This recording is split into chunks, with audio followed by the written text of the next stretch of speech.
Kobe Ellsbury stepping into the batter's box. He's hitting .273, and the first pitch of the game is a little bit high. 1 ball, no strikes. We are underway. Wally Bell is calling the balls and strikes. 16-year veteran out of Ohio. This one is too high. 2-0. Jeff Beeman has walked 11 men in his 22 1/3 innings this year. That's about 5 men per 9. He comes back with a strike there to take it to 2-1. Yeah, he'd like to trim that number down a bit. Yeah, he'd cut that in half if you can. You like that 2-1, 3-1 strikeout to walk ratio. Right now it's 13 strikeouts, 11 walks. A little pop-up foul that's going to carry back to the screen and out of play. And the count goes to 2-2. Ellsbury starting the night with an on-base percentage of .305. Souvenir for that young man.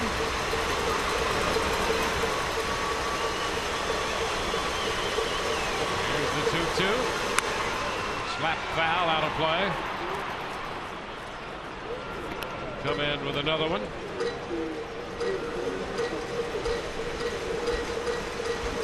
Neiman has faced the Orioles, the White Sox, Seattle, and Minnesota. All of that on the road, with the exception of the White Sox. Ground ball to third, stayed down, and Longoria makes a nice little pickup and throw to get Ellsbury. Tonight's game simulcast in Spanish. You can access the audio feature by selecting the built-in SAP option on your television. They're the good guys. Ray's Spanish crew, Ricardo Tavares and Enrique Olyu. Pedroia takes a pitch too low. First curveball of the day thrown by Jeff Beeman. Off to a good start, coming back and getting Ellsbury to ground out to third. The crowd is really into it tonight. I like their enthusiasm already. Upstairs, 2-0. There are a few cowbells in there sprinkled in as well, just for good measure. Got him going in this Saturday night. Trying to get the third game of this 4-game series. And this is too high. 3-0. That breaking ball for Neiman has been a pretty good pitch the last few times out for him.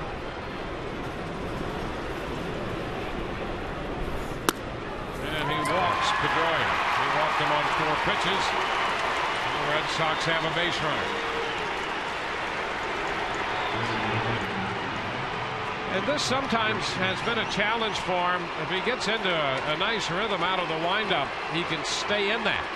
But when he has to switch to the stretch, it's been a challenge at times, and so we'll see how it affects him here early. Yeah, being 6'9", you just got to make sure he gets over his front leg, and what I mean by that, when he lands on the ball of the foot, the front leg should be bent and able to finish off. The shift is on for David Ortiz. Fastball is wide. 1 ball, no strikes, and Navarro's going to head to the mound, and I think that right there was a pretty good example of exactly what you were talking about, Kevin. Yeah, late right there with the release. He's got to really force himself to bend his back and get over that front knee to finish off his pitches to drive the ball down in the zone. When he does that, being 6'9", he's got a great top to bottom angle, and if he can command his curveball with that, that's a pretty good combination. Exactly right. 1-0 the count to the Boston designated hitter. A foul ball on the check swing. Well, we talked about that in the open. A lot of moving parts. Takes a little while. It's not as easy for a guy that's 6'9" to get in sync with all the moving parts and those long limbs that he has. Being able to repeat his delivery. Pedroia off first base. And the popper left side. Longoria hustling into short left and making the call and the catch. I'll tell you, that guy's everywhere.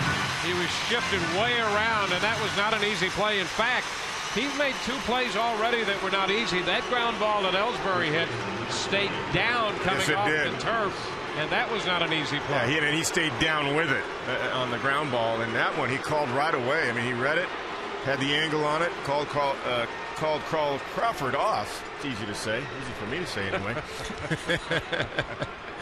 and made the play. 2 outs for the man at first, and here's Kevin Youkilis. Oh, that ball hit him. He tried to throw a breaking ball there. Yeah, little curveball out of the stretch right there. Couldn't finish it off. Take a look right here on Kevin Youkilis. There's the grip inside the glove there. Look at that thing backed up on him. Take a look at Jeff from the side. Let's take a look at the front leg. See if we can get over that front leg. Not bad. There's a lot of arm to catch up there. Yeah, there is. He's such a big guy. Here's J.D. Drew.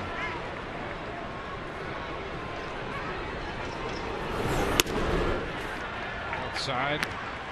1 ball, no strikes. That side shot we just showed wasn't bad. He got over the front leg. He just released late with the curveball. It's a field pitch. Good about his fastball. It moves.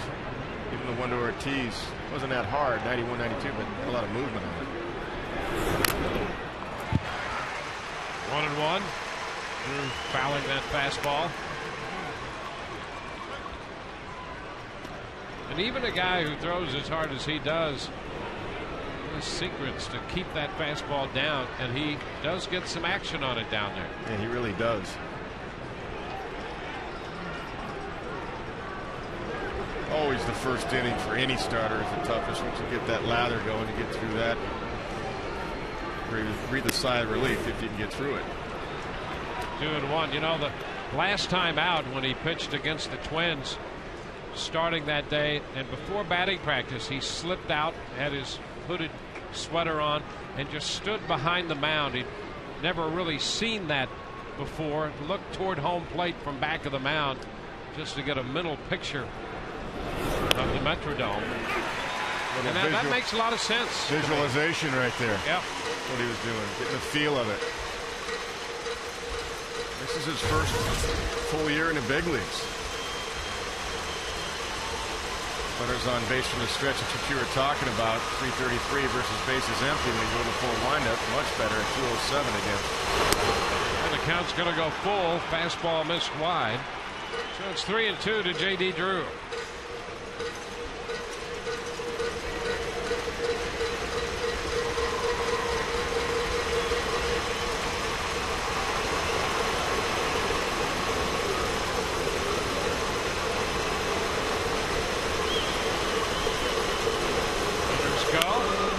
Hit deep down the line to deep right field.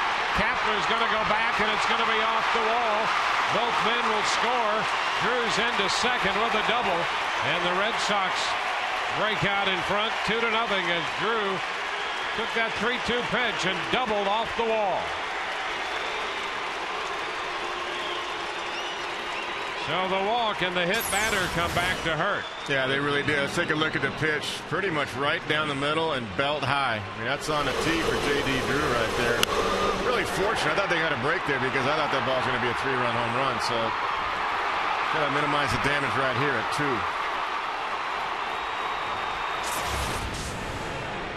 Right in the wheelhouse for J.D. Drew. Jason Bay. First pitch drops in for a strike.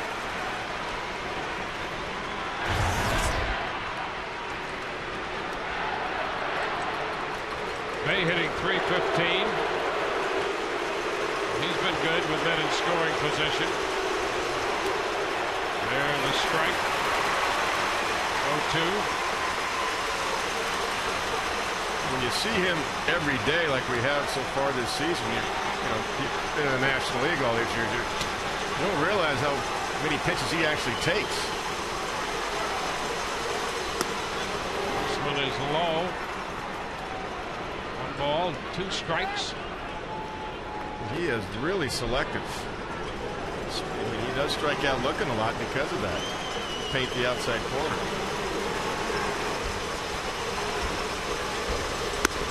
Oh, pretty close right there on the fastball. Just missed. And it's a 2-2 count. Overhead shot. This is a great camera angle right here. You can see the ball just missed the outside corner. Split the wide of home plate and the wide of the batter's box right there on the line. Strike 3 call. He throws him with that fastball. Side retired. 2 runs in, 1 hit, a man left. Bottom of the first coming. Boston 2. The Rays coming in to hit.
Bottom of the first.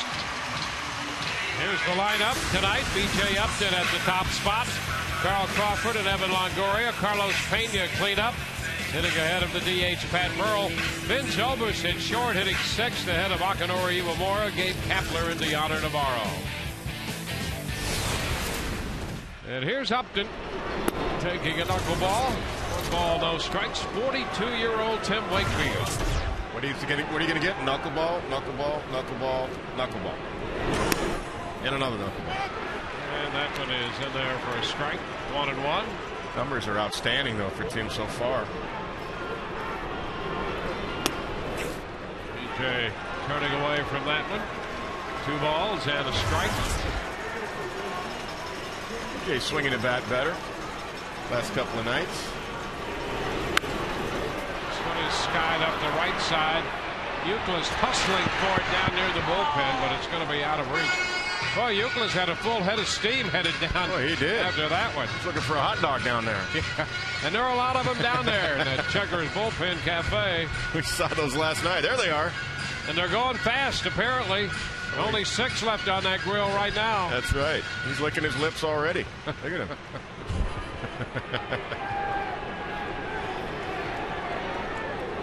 And BJ has that one go behind him, and how that didn't hit him, I don't know. I thought it hit him. Really, I think if he'd just taken off for first, he probably would have been okay. I thought it hit him for sure. Look at that. It did miss him. Quick beat. Oh, strike 3 call.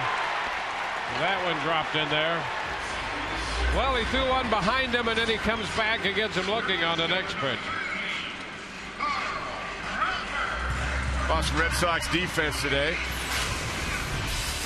In left field, Jason Bay. Jacoby Ellsbury back out there in center. J.D. Drew in right once again. Mike Lowell at third. Nick Green gets a start at short. Dustin Pedroia at second. Kevin Youkilis, of course, at first. George Caceres gets a start behind the plate. He's caught Wakefield a couple of times and done a good job with him. Crawford pops one foul, and that's going to be out of play. Carl now down 0-2 in the count, as Todd mentioned in the pregame. Crawford hitting over 300 lifetime. with a couple of home runs and quite a few extra base hits off Wakefield. Taps it. I think Carl really tries to simplify his approach against him. Nothing fancy, just try to hit the ball. Hit it. Yeah. And I don't know if you can really do more than that against a knuckleball. Ground ball right side. Euclid will make the play unassisted. 2 gone. It's really tough to prepare for a knuckleballer in the old theory of, if it's up high, let it fly. Down low, let it go. That's pretty much true. And what that means is if you see the ball coming up at about your eye level at halfway point, it's going to drop down in the zone. If it's at your belt level at about the halfway point, it's going to drop out of the zone. So don't chase it.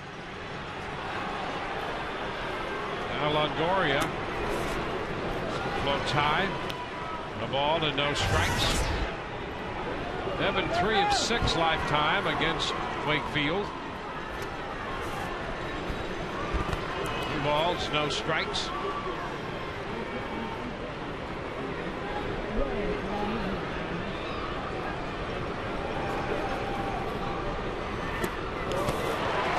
Two and one. Boy, the knuckleball pitchers are certainly rare birds just because of that pitch. There's a fly ball back into deep right field, all the way to the wall, and that's going to be over the head and off the wall. Drew will make the return throw. It's a double for Evan Longoria. Drew went up, tried to make an effort to catch it. It was over his head and off the top of the wall. Longoria continues to swing the hot bat. Take a look. Ball up and away right there. Looked like a fastball he tried to sneak in there. About 78 miles an hour. Evan just stayed right on it, threw his hands at it, squared it up nicely, and J.D. Drew just missed it, but Evan almost just missed a home run as well. It's a stand-up double out of it. Well, jumped off his bat. 12th double of the year. And here's Carlos Pena. This has been a good 1-2 punch in the 3 and 4 spots for the Rays. Longoria and Pena. Carlos takes it upstairs. 1 ball, no strikes. Years ago, Timmy pitched in '95. A club that I was managing. He would throw a lot of 2-0 fastballs, 3-1 fastballs. And a little looper into center field. That's going to fall for a base hit. Here comes Longoria in to score, and the Rays are on the board. Evans scores from second. Pena drives in his 26th run of the year. That makes it 2-1. Biggest 3-4 combo in baseball right now. 17 home runs between Longoria and Pena combined, and now 54 RBIs. This ball is just a floater. It's up. It didn't do a whole lot of dancing. Nice action by Pena right there, just waiting on that. His eyes lit up, and he dropped it into right center for the RBI single. There's Pat Burrell, the DH. Hits it on the ground to short. Green will go to Pedroia for the force to retire the side. The Rays answer with a run in the bottom of the inning. We've gone through 2-1 Boston.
2009 race pocket schedule.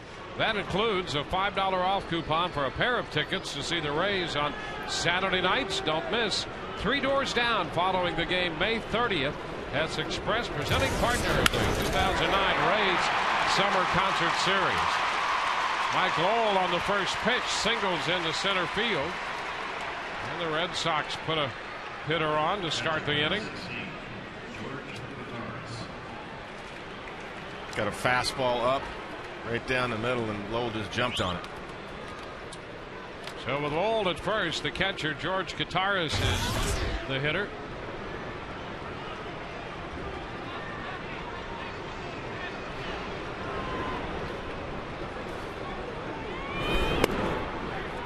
Pitch inside.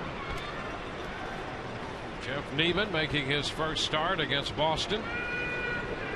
His 5th start of the year.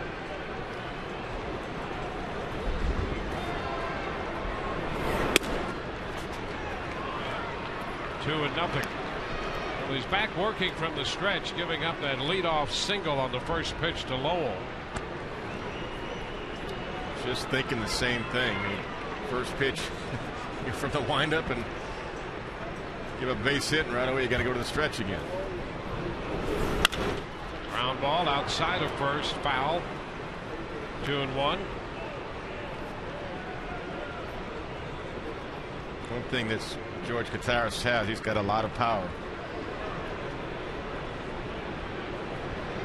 And he swings for it. He gets them squared up middle end. He's got a lot of power to right field.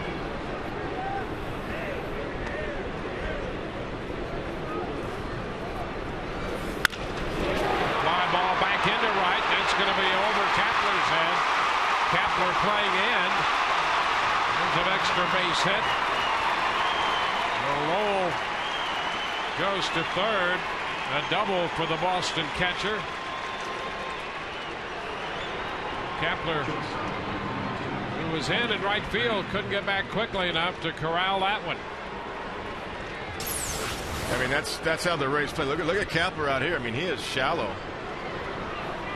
for a guy that has that much power. That one hop the grass about 5 feet from the track. And now Nick Green, as the Red Sox put up a major second inning threat. A fastball and a strike.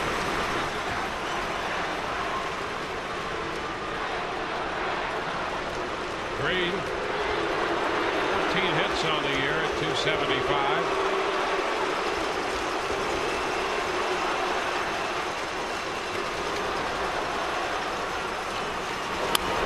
Ball headed toward the middle, off the hand of Aki. One run is in. Here comes another one in. Throw to the plate is not going to be in time. Green has a base hit, and the Red Sox make it 4-1. A little ground ball over the mound and up the middle, and Aki tried to glove it, deflected off his hand, and now Boston is out to a 3-run lead. And in the substitutions that Terry Francona's put in have made a difference already. Nick Green getting the 2-run single. Nice try by Aki. And Kataris setting it up with the double. Kataris in for Veritek, Nick Green in for Julio Lugo, and they've both come up with big hits here at the bottom of the order. Open the game back up now 4-1. Conversation on the mound. One thing that Neiman has not done, he's not located even his fastball to where he wants. And obviously against anybody in the big leagues, you can't do that, but against the Red Sox, the way they swing the bats, you got to make your pitches on the corners. Even that pitch to Kataris was out up over the plate that he drove over Kapler's head for the double. So Green's at first with nobody out. Here's Jacoby Ellsbury.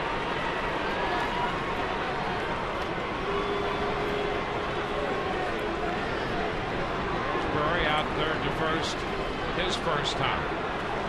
Green's going. The pitch is inside and he falls down. He's caught in the rundown, and Pena takes the toss from Zobrist, and Green is caught stealing. 2-6-3, and the Rays get a break there. Well, Terry Francona thinking after a meeting on the mound, Neiman's just concentrating on throwing a strike, not worried about the runner. So he got a pretty good jump. Good throw by Navarro, but once he slipped and fell, he had no chance. He had a good jump, though.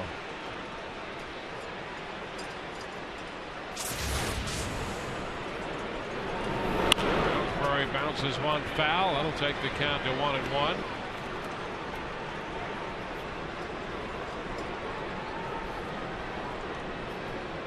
Green drove in a couple of runs and then trying to steal second, lost his footing. That's a strike to Ellsbury.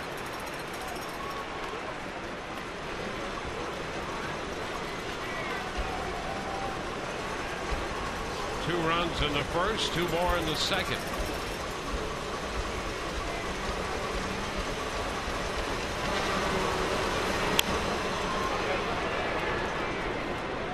Count remains right there at 1-2.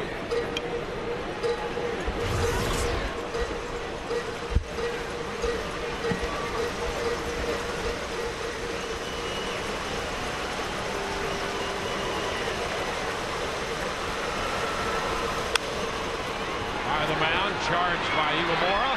He bobbles it, and everybody's safe. Ellsbury reaches. Aki coming in, had a play, but couldn't find the handle. That'll be the fourth error of the year charged to Iwamura.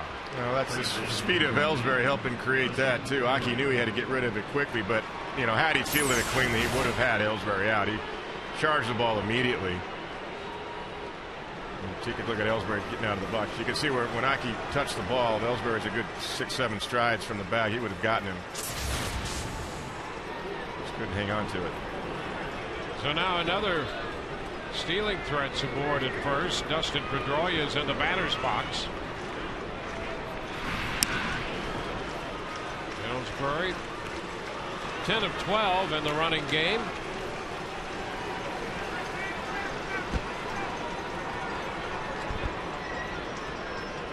Already 37 pitches for Jeff Neiman and an inning in the third. There goes the runner with a good jump. The pitch is a ball and the throw's not in time. So Ellsbury picks up steal number 11.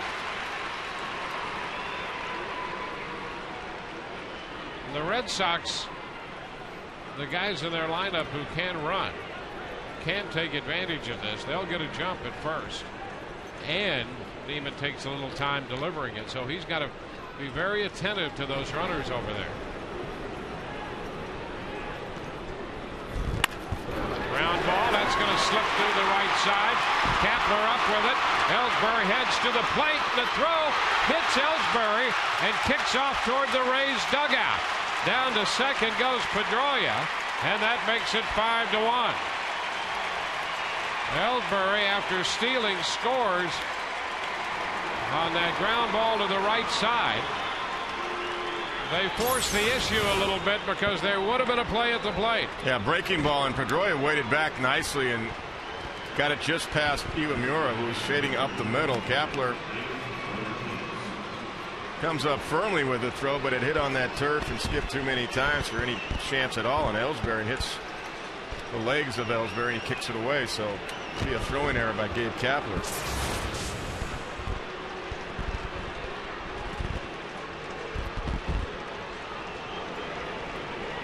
Now David Ortiz.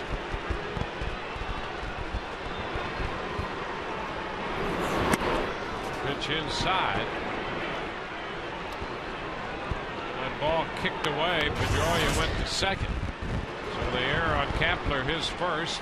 The second error charged to the Rays in this inning. I don't know the count on David Ortiz. Bounce it back, took a big cut. It's 1-1.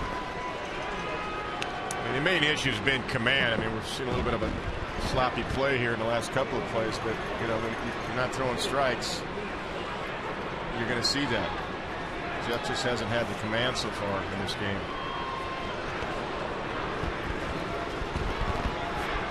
The 1-1. outside a bit. Ducking back in is Pedroia. Saw Navarro get set to make a move.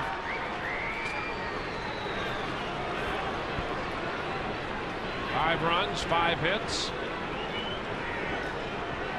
Only 1 out in the inning with Pedroia on second.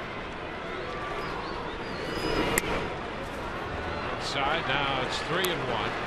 This is a very big hitter for Neiman. He's trying to stave off any more damage. 3 runs in. Yeah, I mean, if we got a ball game here, and Rays can come back from this. They can get out of this inning at 5-1. Come back and put up a couple in the bottom of this inning, but you don't want to open it up any more than that. And ball 4 missed wide. So Neiman gives up his second walk. 2 men on with 1 out for Kevin Youkilis. Jim Hickey's on the bullpen phone. Carlos Payne going to get a little time and go out and talk to Jeff Neiman to get Cormier time to get ready as he gets a drink of water, because another thing you don't want to do is take out the crowd out of the game. You got the crowd on your side. They're all pumped up in the first inning. A lot of Red Sox fans are here, and look at the numbers right there. 44 pitches, only 23 strikes.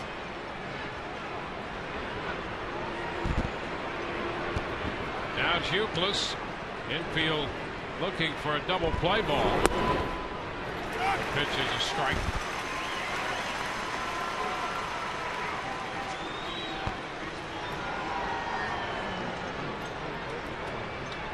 You got the Major League's leading hitter right here, hitting .405 coming in.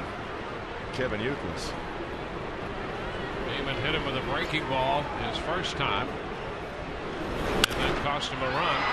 Fly ball beyond the bullpen, foul. Out of play down the right field side. 2 strikes.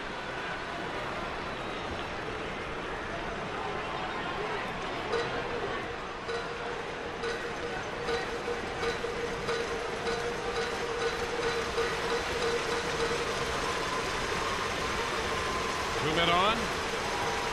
A 2-strike count.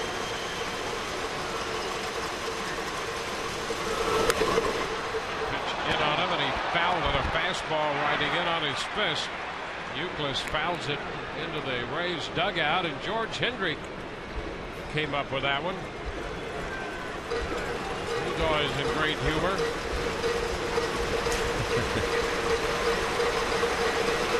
Didn't play fair, Sam. He said hit one to the shortstop on the ground. Exactly. 6-4-3. Ground ball to third, a step on third, and the throw to first. Got it! Double play! Well, the ground ball to third will work just as well. Youkilis hits into the double play. That ends the top of the inning, limits the damage to 3. We'll go to the bottom of the second, 5-1 Boston.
The double play to stave off any more damage, and this could be a very big play in this game. It's huge. Good reactions right there. He steps on third base. Longoria does all in one motion, shoots it over to Carlos Pena for the double play, and exactly what the doctor ordered right there. When Zobrist leads it out, that was our Checkers double of the game, that double play. Rays with a couple of victories in this series. Down at the moment. Zobrist up in the count. It's 2-0. And getting the start against Wakefield. Thought about hitting right-handed, as you heard Todd before the game, and it was one of those game time decisions we hear so much about.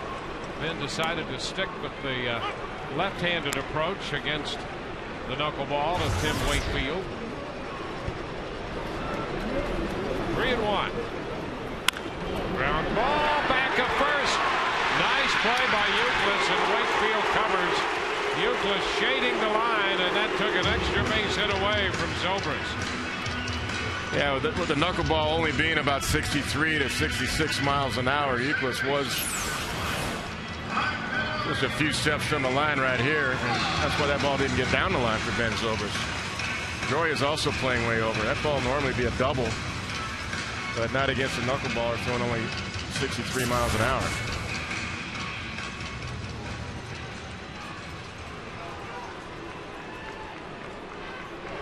Here's Hockey. Picks one high, a ball, and no strikes. Well, we had mentioned earlier, talked about it last night, the overall success Wakefield has had against the Rays. He's 19-5 lifetime. But he struggled against the Rays last year. 0-2 with a .587 and 3 starts. All 3 of those came right here at Tropicana Field. There's a strike. It's now 2-1. That was his fastball, by the way. 71. He's lost about 7 miles over the years, so that's fastball. 3-1. Well, you know firsthand how difficult it is to be a manager and send a knuckleballer out there. They can give you a lot of innings and be successful. Wakefield covers, takes the toss from Euclid. 2 gone. The Corona Beach Bar hosts 75 or more people in an exclusive setting during a Rays game. Reserve the Corona Beach Bar by calling 727-825-3406 or email groupsales@raysbaseball.com. It seems to me, Kevin, that managers who have knuckleball pitchers on their staff, they'll take them because they're going to give you a lot of innings, and you know they give you a lot of success. I mean, Wakefield has been successful. Bill and Joe Negro are so great. But boy, there are moments when if you're managing, your stomach doesn't necessarily, it's not at least it's not aware of that success. I speak from experience. I had Timmy for 2 years in '95 and '96, and he finished third in the Cy Young voting in 1995, the year we won the division. And you got to be very patient with knuckleball pitchers, realizing, you know, Tim likes to work fast, but you know, it might take an inning or two before they zero in on the zone. And you can see movement like that. But he reeled off about 10, 11 wins in a row there at first year in Boston, and he's been with the Red Sox ever since. Foul back. I mean, he has had just a remarkable career. And he's a guy, he was a first baseman in college. Yep. He's one of those guys that the Pirates in the minor leagues couldn't hit, but had a good knuckleball. Cameron missed it. Bataris throws down to Euclid to complete the strikeout. The Rays are up and down 1-2-3. We're at the end of 2, 5-1 Boston.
Tropicana Field tonight. Good house on hand as J.D. Drew opens the third for Boston, and the Rays employ the shift for him, and he bunts, pops it up, foul, straight back over the screen. Strike one.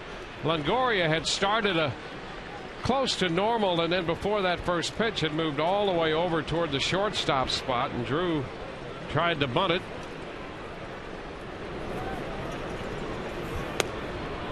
Oh, 2, he was out in front. First one of those we've seen. Good off speed right there.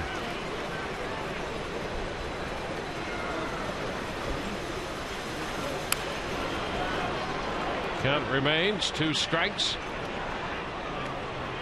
Well, now, 5-1 game. We saw the Rays bench. They're still very loose. They can come back and win it, but now Neiman has to put 3 zeros up there outfield, especially this inning. This one is down. 1 ball, 2 strikes. Hey, you know, Todd Callis is supposed to wear one of those. Yeah. A little tap foul. So Todd might be modeling one of those before the evening is over. Let's see.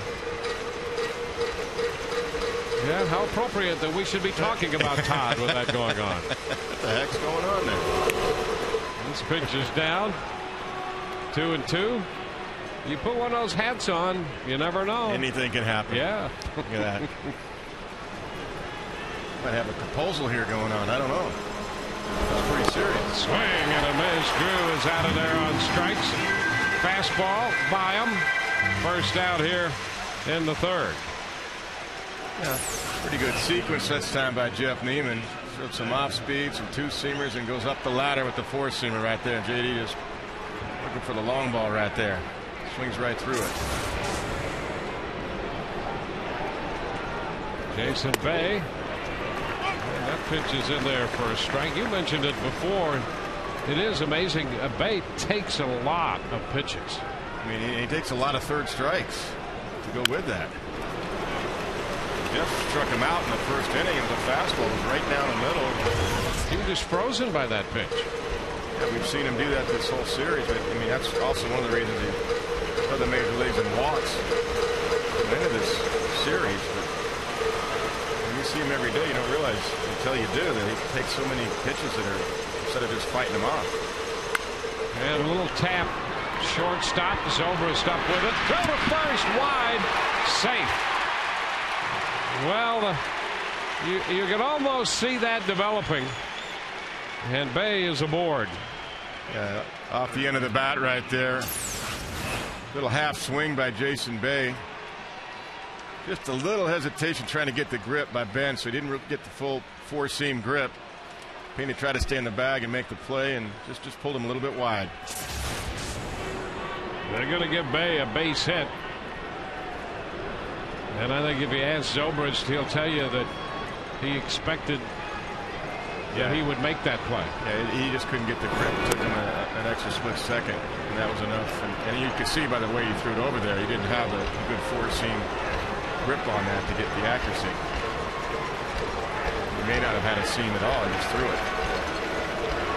1-0 here to Mike Lowell. And again, Neiman out of the stretch. There goes the runner. The pitch is a ball, and the throw's not in time. So Jason Bay taking advantage of Neiman. That's his third stolen base of the year in as many attempts.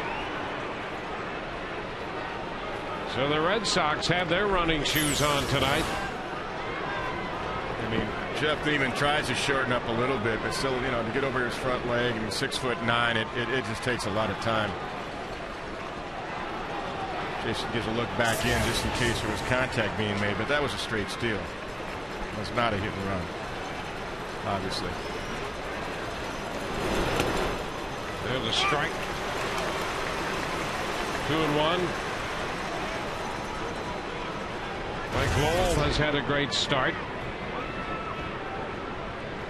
He's one of those guys, if he didn't play for the opposition, it's hard not to root for him. Yeah, he's a really good guy, quality guy. Amazing that the Marlins. Lob ball center field. BJ's there to make the catch. 2 gone. Every Sunday, including tomorrow, is Family Fun Day, presented by the St. Petersburg Times.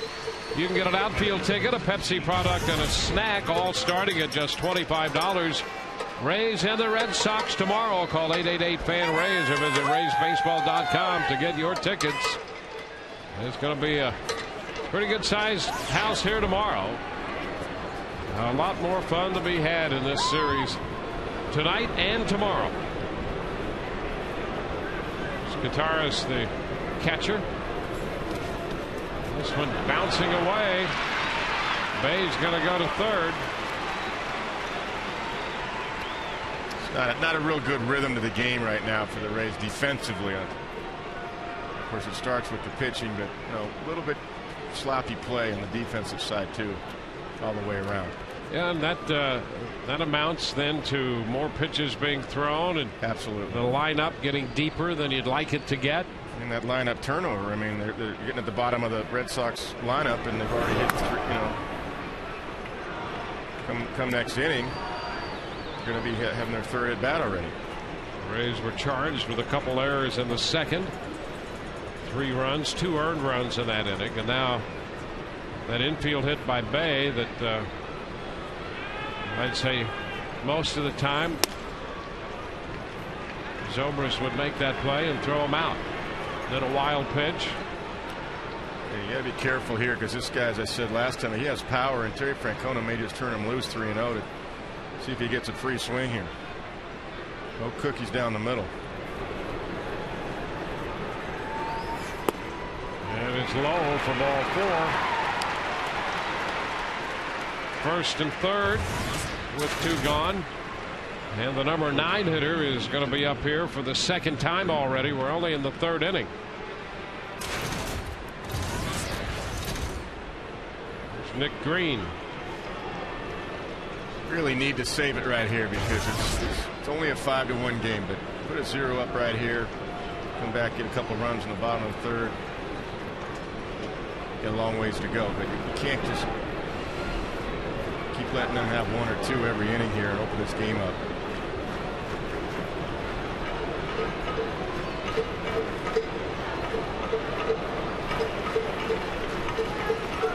Pitch to Green, and he bounces one foul. Strike 1. Green with what turned out to be something of an infield hit on a ball over the mound and up the middle that Aki tried to field but could only knock it down. That drove in 2 runs in the 3-run second.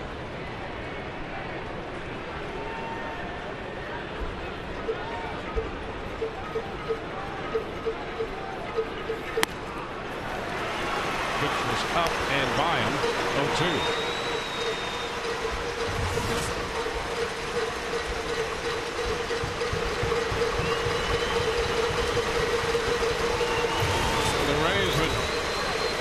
Love to get Green in this threat and then regroup a little bit.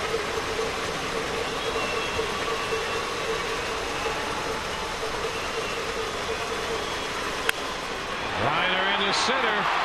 That's going to drive in the run. Bay scores. Gutierrez goes to 3rd, and Green comes up with his 3rd run batted in already. That makes it 6-1. Yeah, just not a put-away pitch today for Jeff. He just hasn't had his command, and that was a very hittable fastball. And you got to put the kill on right there to get Nick Green, and he just wasn't able to do it. Ball was just up and out over the plate, very hittable. And Cormier is going to get back up for the 2nd time. Yeah, and you don't want to have him up and down, No. and so you get into a serious situation here when you think about getting into the Rays bullpen with the top of the order. Jacoby Ellsbury now. Green back in at first, and the Red Sox have taken some liberties on the bases. They've been aggressive.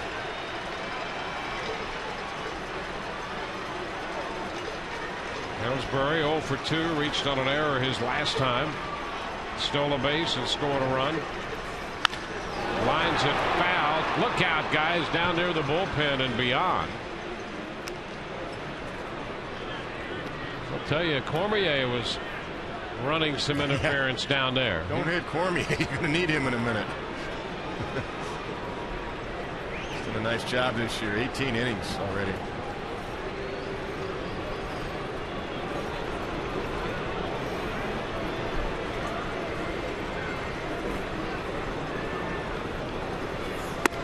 Inside. It's 1-1.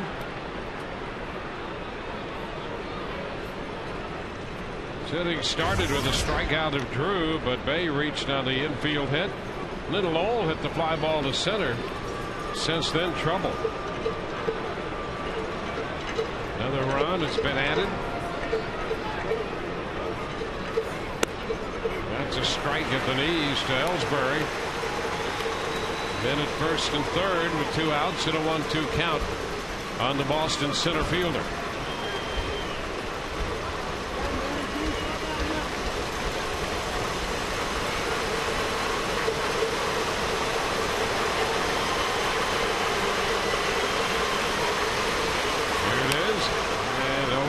Just enough to stay alive.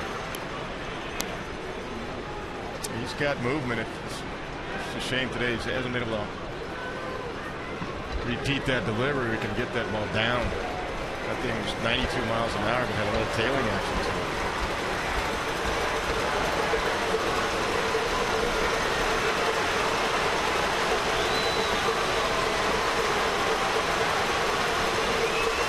Moving on, 2 men out. Foul down in front of Tim Bogard toward the bullpen again. There's Tim. He was the Rays quality assurance coach last year and defected to the Red Sox. He and Rocco, what's going on? In tandem there. Yeah, he's one of the great guys in this game and got an opportunity to be the first base coach. We wish him well. It's inside. 2 balls, 2 strikes. And you're not going to get any help from Wally Bell because you haven't shown that you can repeat that delivery, make that pitch consistently right there, whether it be off the inside corner or not.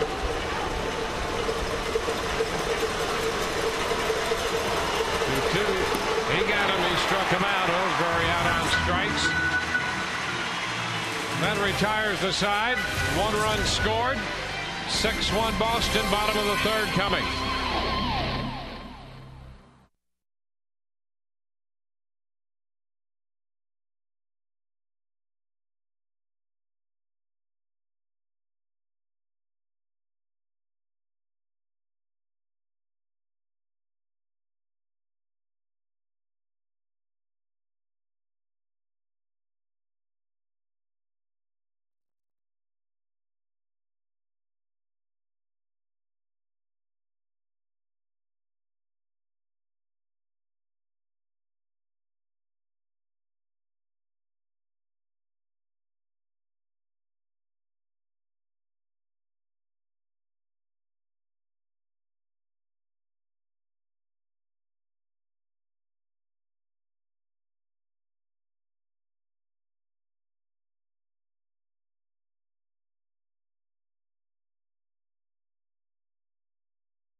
Eat fresh by Dodge. Grab life by the horns. And Geico. 15 minutes could save you 15% on car insurance. Visit us at geico.com or call 1-800-947-AUTO.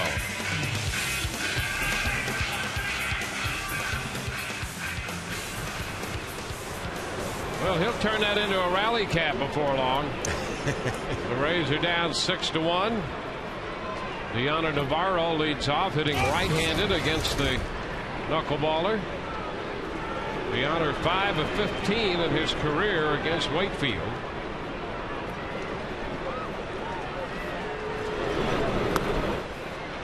Behind in the count, 0-2. I don't know if you had a chance to hear on the pregame, but Joe Madden spoke of how important Navarro is to this club. He had an all-star season last year. Ground ball back to the mound. And he's important both offensively and certainly behind the plate. And so the Rays want to get him going and make sure that he doesn't get down about his slow start, because he's very important to the potential success of this team. Yeah, he's always been a good hitter. I mean, even going back to when he was in the minor leagues with the Yankees, traded to the Dodgers. He's always been a guy that hits a 270 plus. Last year, of course, he was better than that.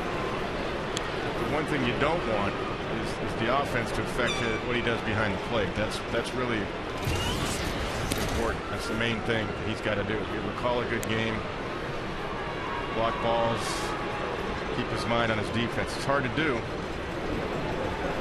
Well, that's the first and foremost responsibility of a catcher.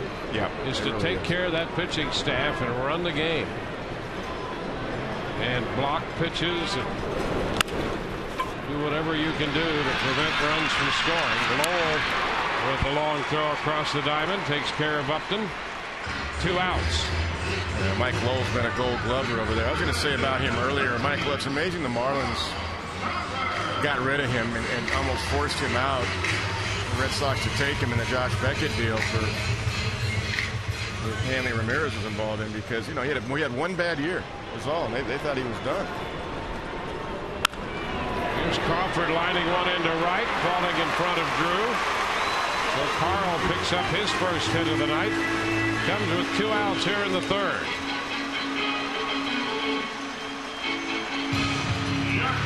Waits pretty well on Wakefield. Saw that even in his first at bat where he grounded out. Waits back well on that knuckleball. Well, here is Evan Longoria. He drove in a run, or actually scored a run, doubled in the first, and was driven home by Carlos Pena. He takes the pitch down. He drove in 4 runs last night with the grand slam. He had a 4 RBI night in game 1.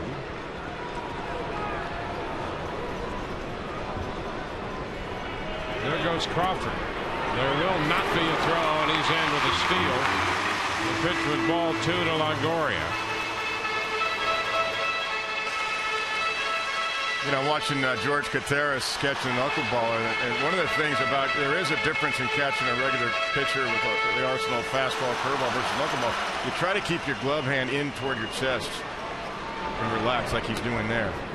That's a strike. 2-1.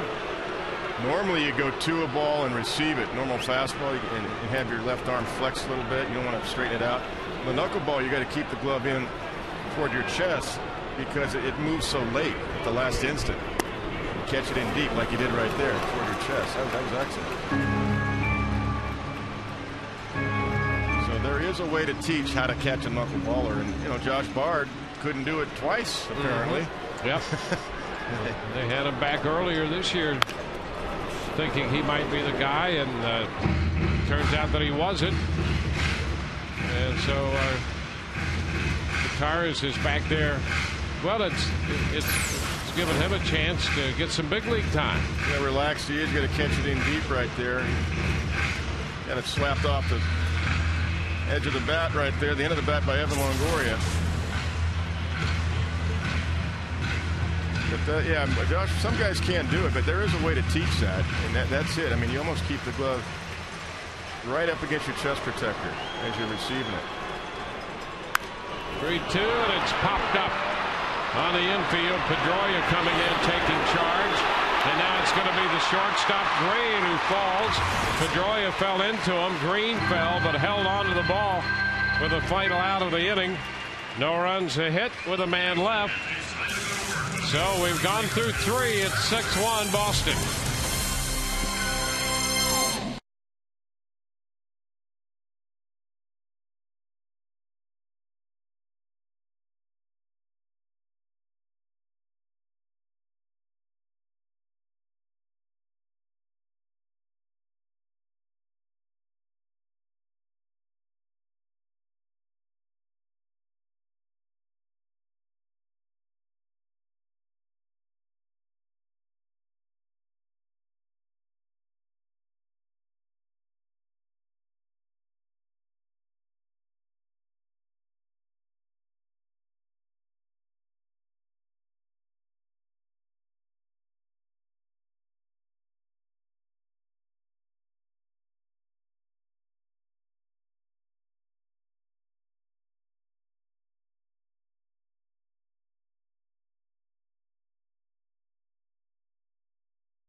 First pitch is high to Dustin Pedroia. So Neiman made 76 pitches in 3 innings. Gave up 6 runs, 5 earned. There's a strike upstairs to Pedroia. 6 runs, 5 earned on 7 hits. He hit a man, threw a wild pitch, walked 3, struck out 3. And now gives way to Lance Cormier. Toward the line and right, Kapler on the run, and he's not going to catch up with this one as it bounces up over a little sidewall for a 2-base hit. Dustin's been getting a lot of breaking balls in this series, and he's starting to look for him. This one's a breaking ball away, and he goes with it. I mean, a lot of times you think he's always trying to pull the ball, and he's just late on the swing. The last couple of breaking balls he's gotten, he's trying to go that way. The base hit in the second was on a breaking ball. That one was a breaking ball.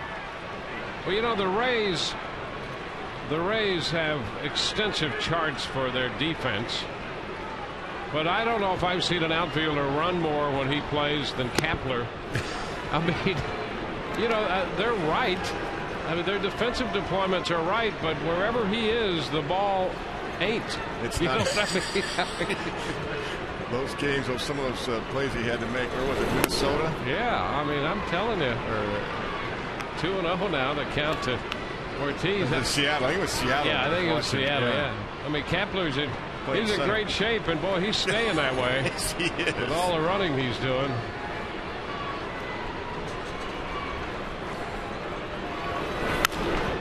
Ortiz fouls it out of play. 2-1. The Rays have the shift on for Ortiz with Longoria deep at third, and then 3 guys on the right side of the infield. Evan's still having fun. Look at him way over there. Almost playing Ortiz to pull. But he can't get off the back too far because Pedroia will just take third. Steal it. 2-1, and it's skied into left. Crawford is there. He'll make the catch. The tag at second. Pedroia heads to third, and he is safe. A little short hop as You know, Longoria is a cool customer over there. Pedroia may have hurt himself. Pedroia is down at third, advancing after the fly ball to left. Well, Dustin did the right thing because that ball was hit deep, and that's what you're supposed to do, advance. With nobody out, you're supposed to advance after the catch, and so he did the right thing. Let's see what happened here.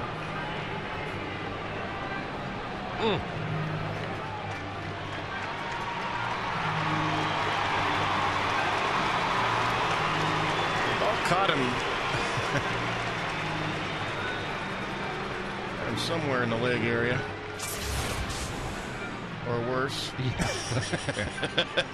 I think the little grin by Francona says a lot right there.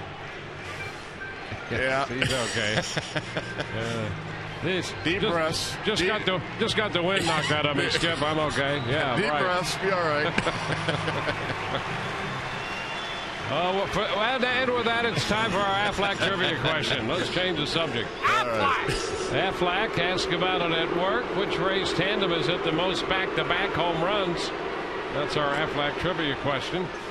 Infield in, Euclid the hitter, and the pitch is a strike. Pedroia is the runner at third base. I have to bring this up, Wayne. Yes.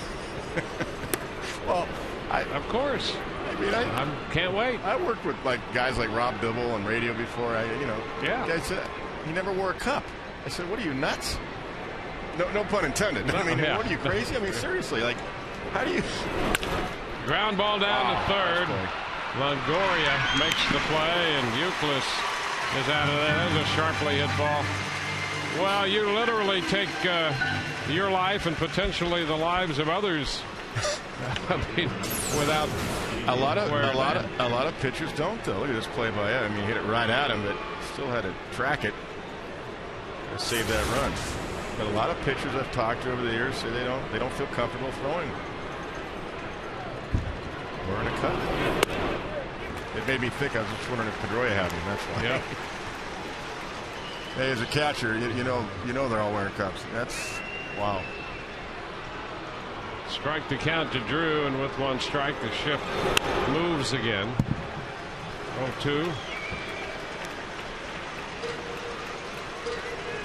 It won't really change J.D. Drew's approach, although he did try to bunt one time when the shift was on. I think that was just for show. Red Sox have scored in each of the first 3 innings. They have Pedroia at third with 2 outs in the 4th. Cormier ahead of Drew in the count. And he got him. Swing and a miss. Drew's out of there. Missed the curveball, and that retires the side. So a nice job by Cormier after that leadoff double by Pedroia. 6-1 Boston.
in play. Which race tandem has hit the most back-to-back home runs? And our answer to the Aflac trivia question is Aflac. Longoria and Pena. 4 back-to-back home runs, and they did it last night. The grand slam and a solo shot. I think Longo was just explaining what happened at Pedroia too. That shot we just saw. Pena takes a pitch down. Here's the grand slam home run hit by Evan Longoria, and then Carlos followed 2 pitches later and hit one out to right. He's facing the knuckleball tonight, and it's a 2-0 count.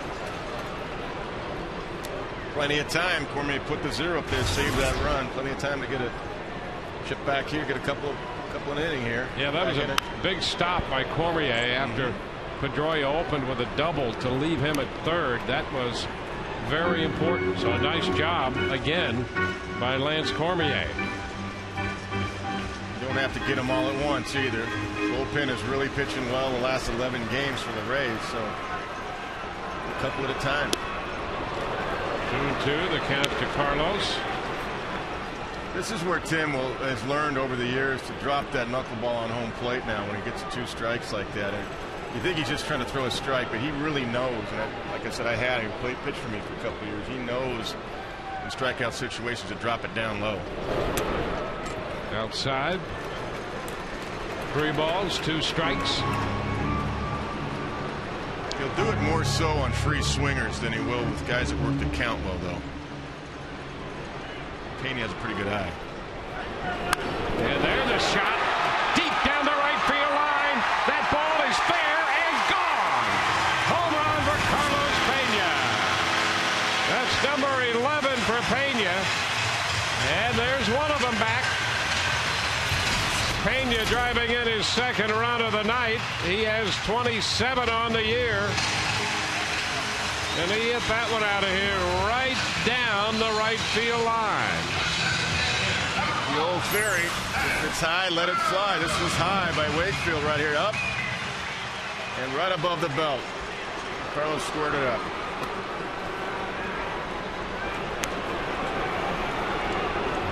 He leads the majors in home runs. 1-0 the count to Pat Burrell. This one is down. That's one of them back right there. 6-2 now. It's his 2nd career home run against Wakefield.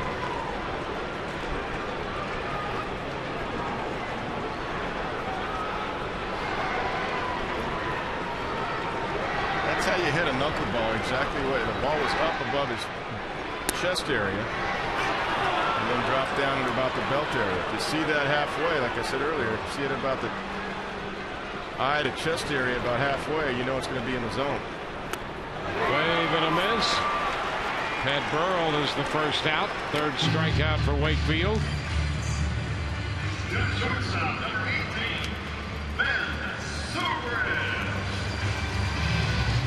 So both runs batted in tonight belong to Pena. He and Longoria have been 1-2 in the league in RBIs. Evan with 28 and Pena now with 27. Zobrist looks at strike 1. Carlos now with 11 home runs.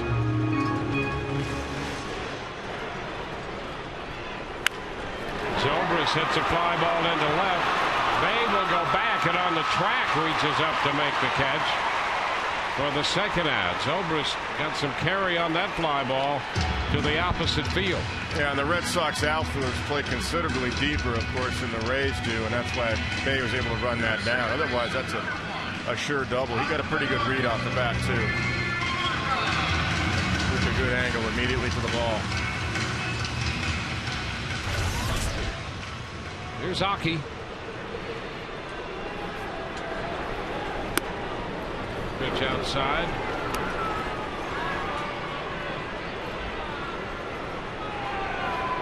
Moore grounded to Euclid the first time around. It's 1-1.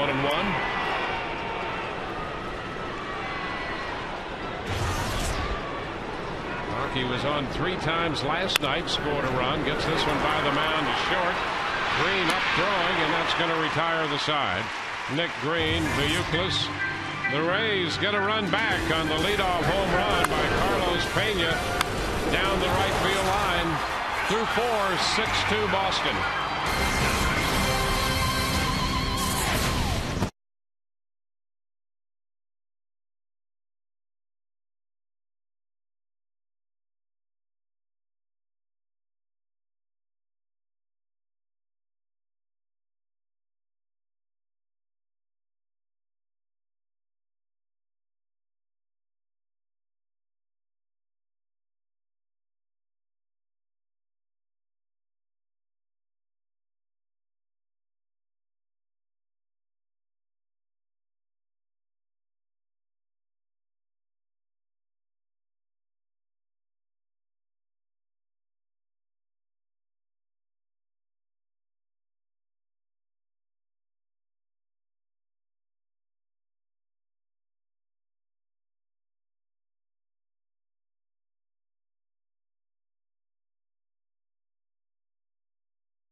Experience a Rays game from the all-inclusive Whitney Bank Club, offering extraordinary seating and luxurious lounge and dining areas.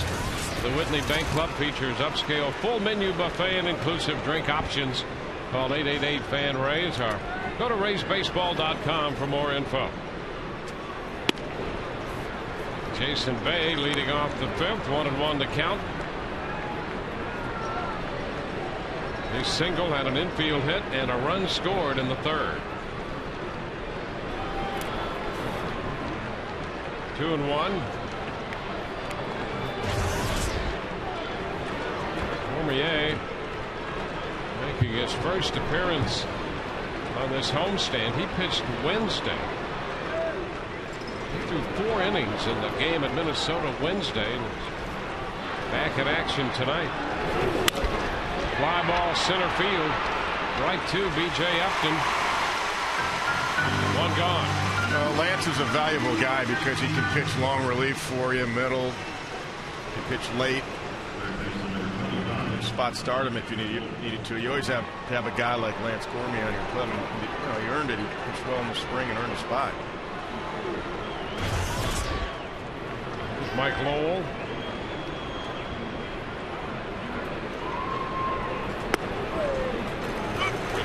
In there for a strike, a breaking ball. For that matter, Wakefield's been that guy for the Red Sox all these years. A lot of people thought there wasn't going to be a spot for Wakefield in the rotation. Fly ball, center field. BJ will go back. He'll go to the track, and he makes the catch again over the shoulder. He's just like a wide receiver in the end zone. BJ Upton made that look easy. Smooth.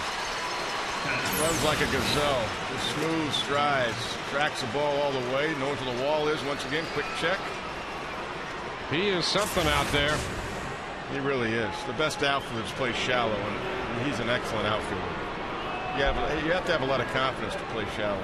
There are a lot of outfielders who have no confidence about going back on balls. Absolutely. They tend to try to play deep. But boy, not him. He is really amazing. There's no green paint on his back. 2-0 here. You see those outfielders, you got to wave them in. You're going to get some paint from the fence on your back.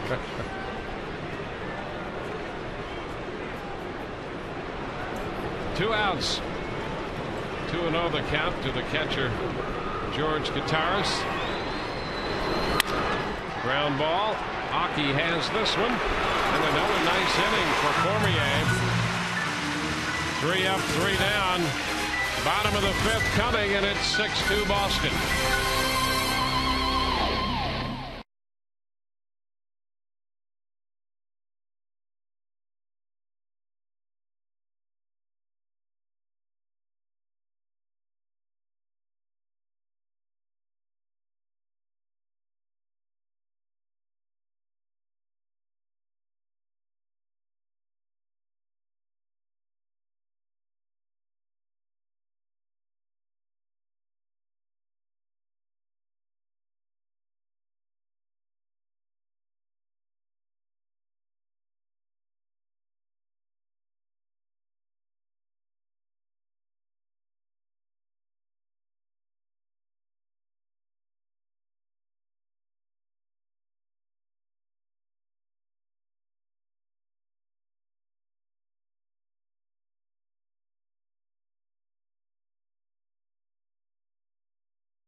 Success, and he'll be the first one to tell you he's just not playing up to his standards right now. Came into camp in his best shape of his life too. That's the sad part about it. I don't know if he's pressing too much or trying too hard, whatever the issues may be. I've been yeah, that's the Geico quote of the day from Joe Madden on Deanna Navarro, who'll hit second here in this inning. Gabe Kapler leads it off, and the pitch to him is too high. It'll be Kapler, Navarro, and then Upton. The Rays down by 4. So there's plenty of time here. A little bit at a time. Well, Cormier's changed the momentum. He's just kept the momentum, even though they're down 4, the Rays are. He's kept the momentum on the Rays side by putting up a couple of zeros. It gives the offense confidence, gives the whole ball club confidence that they can come back now. 2-1. Just keep chipping away, get some base runners.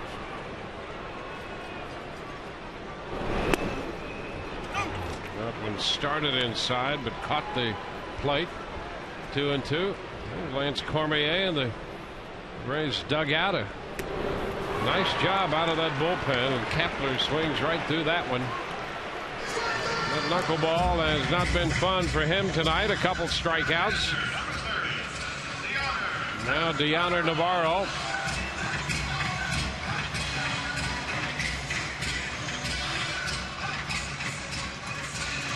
Well, Wakefield has been pitching very well this year. We've got a couple complete games, including one rain-shortened 7-inning complete game. He went 9 innings against the A's out in Oakland. Beat him 8-2, gave up 2 runs, 4 hits. Nobby chases one upstairs. It's 1-1. He allowed 1 base runner through the first 7 innings of that game in Oakland. That was on April 15th, and that base runner came on an error by Mike Lowell in the 6th inning of that game. 2-1 the count to Nobby. And he didn't give up a hit until Kurt Suzuki had a 1-out single in the 8th. I was just going to say, he always liked pitching up there in Oakland too. I mean, we first called him up, his second start was in Oakland. We had an injury. He pitched in Anaheim and won a game, went about 7.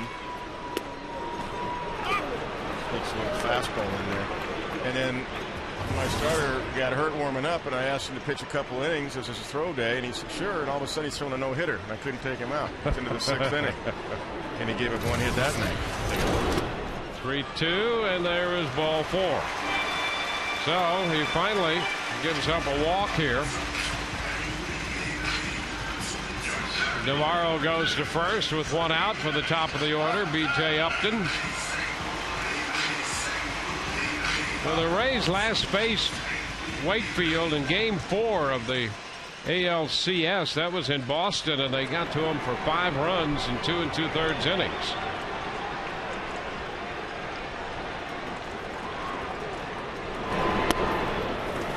Pitch is too high to B.J. 1-0.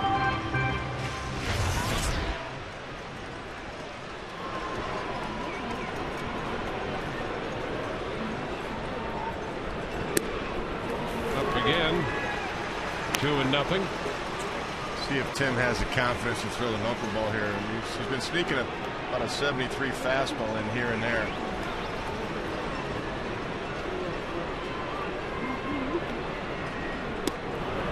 And there it is, down and away. It's a knuckleball. 3-0. He didn't want to try to sneak one in on BJ. 2-0. No fastballs. And a strike. That's it. I mean, he used to throw that fastball about 78 to 81, but the ones he's thrown today are 70 to 73.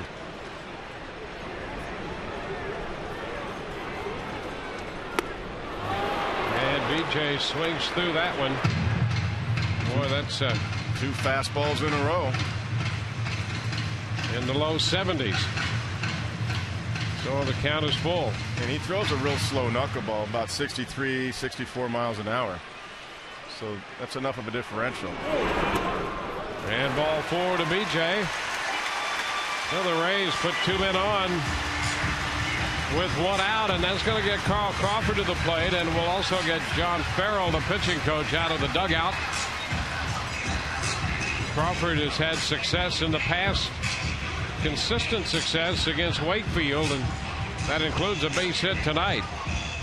You can feel the momentum switch. I mean, when Cormier came in, was able to get through the 4th inning and not give up that leadoff double for a run at Pedroia, and then went through the 5th inning on 9 pitches. And after Pena homers, you know, you get back in the game, and that's why Joe Madden had to take Neiman out. I mean, once you tell Jeff Neiman, hey, you'll be back out here again in 5 days. It wasn't your night tonight, but you got a ball game right here now. A couple guys on, 1 out. So here's Crawford. Put it into Carl. Ball, no strikes. Wakefield's last regular season game against the Rays was right here at the Trop in the middle of September last year, and they got 6 runs in 2 1/3 innings off them. Crawford a swing and a miss, and the runners will advance. That's one of those ones that started out about knee high and watch the bottom fall out. That's one of those ones that the bottom just falls out. Contreras boxes it instead of turning the glove over the other way. He stabbed at it. You know, it's really not fair to give a catcher a pass ball on any knuckleball throw. Not really. This one inside. Crawford turning away, and Contreras really had to make a heck of a play to come up with that one. He actually has done a pretty good job. I mean, that was the best knuckleball, the one before that last pitch that Tim has thrown. That one that starts out at the knees and the bottom falls out. And Contreras couldn't handle it, but otherwise he's done a pretty good job. Carl pops it up. Lowell is there and makes the catch just inside the line. 2 outs. That will get Evan Longoria to the plate.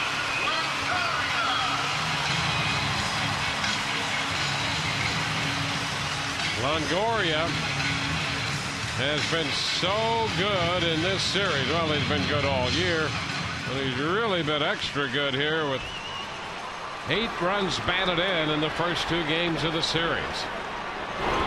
The pitch is down. He connected in the ALCS against Wakefield up at Fenway, and that start we referenced a few moments ago. Game 4 of the ALCS. Oh, a swing and a miss, and I think the backswing got Contreras. That's the second time George has gotten clipped. He got his glove side clipped one time on the backswing.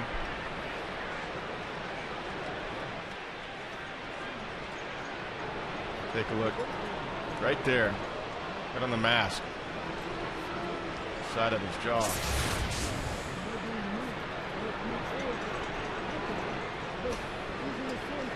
Well, he'll try to remember a few birth dates and maybe a phone number or two, and if he can, then he'll stay in. That's you know better than anybody here what that's like, Kevin. Well, the back being a catcher yourself. I got hit one time as a young catcher and got hit. You didn't wear helmets, and actually it wasn't in pro ball, but I got hit and I hit the back of my head, side of my head. I had about 15 stitches. I had a concussion. So I mean, even though you have the mask on, and now of course everybody wears helmets, it doesn't 100% protect you. There's always a little flesh there. See the side of the mask right there. You still, especially on a backswing. That's how I got it myself one time. And the guard right here, keep the frame right there. The guard right here that he has, that's to protect the throat, because years ago with the Dodgers, Steve Yeager was on the on-deck circle. Billy Russell cracked the bat, and the jagged end of the bat stuck in his throat.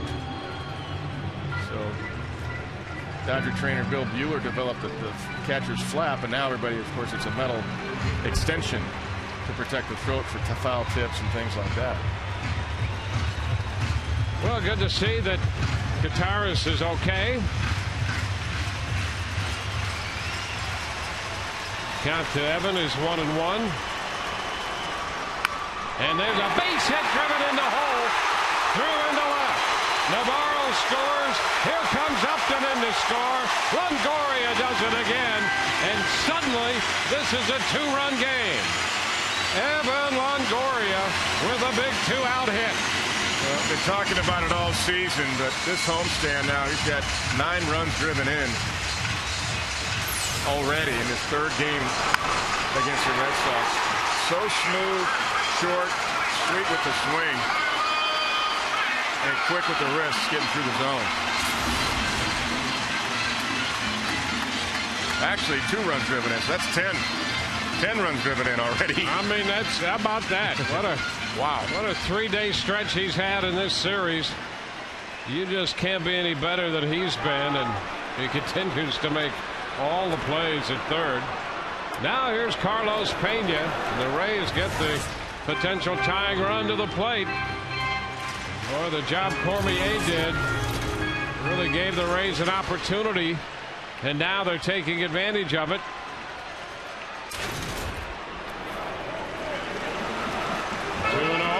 I've always felt, Dwayne, I've said this a few times already this year, but you'll probably hear me say it a lot more. There's always 2 to 3 momentum switches in a game. And Cormier down 6-1. It could be in the 3rd inning, 4th inning, 8th inning, 9th inning. That was one. Keeping the game at 6-1, believe it or not, was huge. And then getting through last inning, because all of a sudden you chip away with this offense and you're back in the game. There's ball 3-0. Pena went 3-2 in the 4th and then hit his 11th home run of the year down the right field line. Boy, that's a pretty sight, that swing. Well, I thought what you noted earlier when they were down 5 or 6-1, the bench was still loose and relaxed. That says a lot. And that is ball 4. So the 3rd walk of the inning. That pushes Longoria up to 2nd. Pena takes over at first. The hitter is going to be the DH, Pat Burrell. That's due.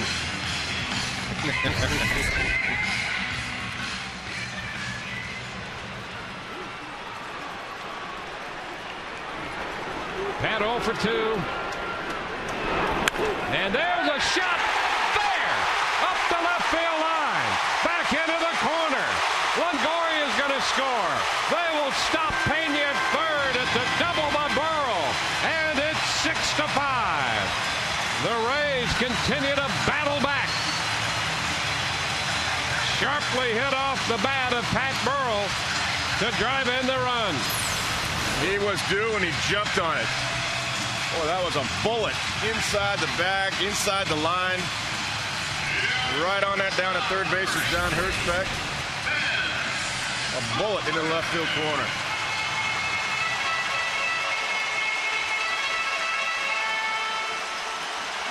So the Rays doing their scoring with 2 outs. Now they have 2 more men in scoring position. Here's Ben Zobrist. He takes a strike. The 2-out single by Longoria drove in 2. 2-out double by Burrell gets another one home and sets up another threat. This one is low. Covered up by the catcher, Cotars. You got to be ready at third base, too. Another pass ball, wild pitch. Those knuckleballs gets away. That's Hunter Jones in the Boston bullpen. Exactly what Tom Foley was talking to Carlos Pena a second ago about. Oh, and a foul ball back. 1 and 2. Well, Ben's hit the ball hard twice. I mean, he hit a bullet to first base in the second inning for an out and lined out deep to left field to Jason Bay in the 4th inning.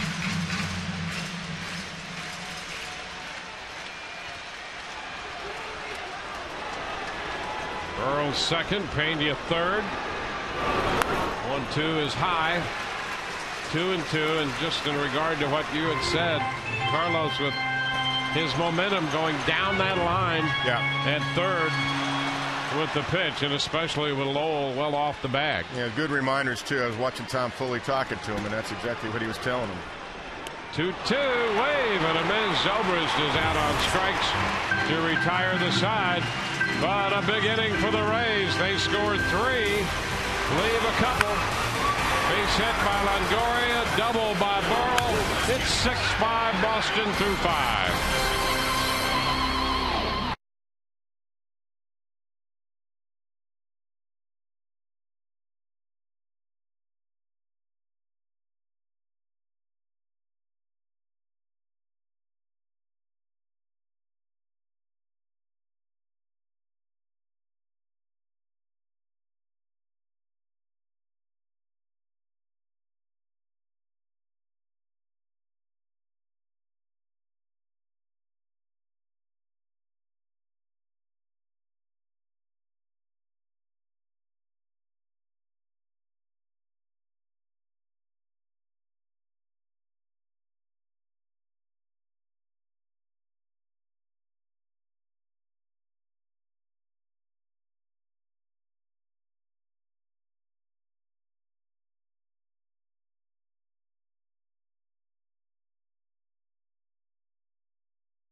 Tonight brought to you by Aflac. Ask about it at work.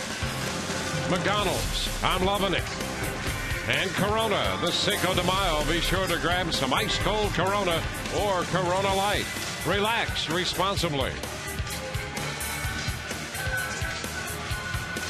Well, it's a 1-run ball game. And a great job by Lance Cormier. 2 scoreless innings, especially after Pedroia doubled to start the 4th. He stranded him at third, and now Cormier gives way to Grant Balfour. Yeah, 10 games so far this season for Grant. ERA is starting to get down a little bit. He's pecking away at that. Put up a 0 the other night. He faces Nick Green. First pitch is a fastball outside. 1-0.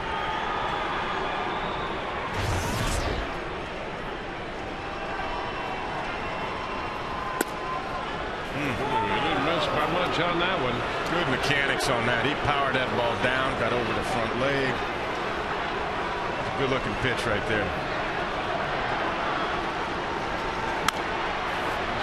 Foul out of play by Green. A fastball. Green has driven in 3 of the Boston runs. He's in there at shortstop. Julio Lugo has played the first 2 games there.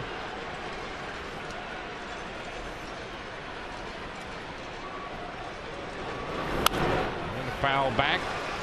Another fastball out of play. 2-2. Rays bullpen the last 11 games, a 1.21 earned run average combined. They've been outstanding. Pretty much reminiscent of last year, where they finished 3rd in the American League in overall ERA at 3.55. A little bit outside. He laid off a 2-2 slider. Not missing by much. Full count. Fouls the fastball away again.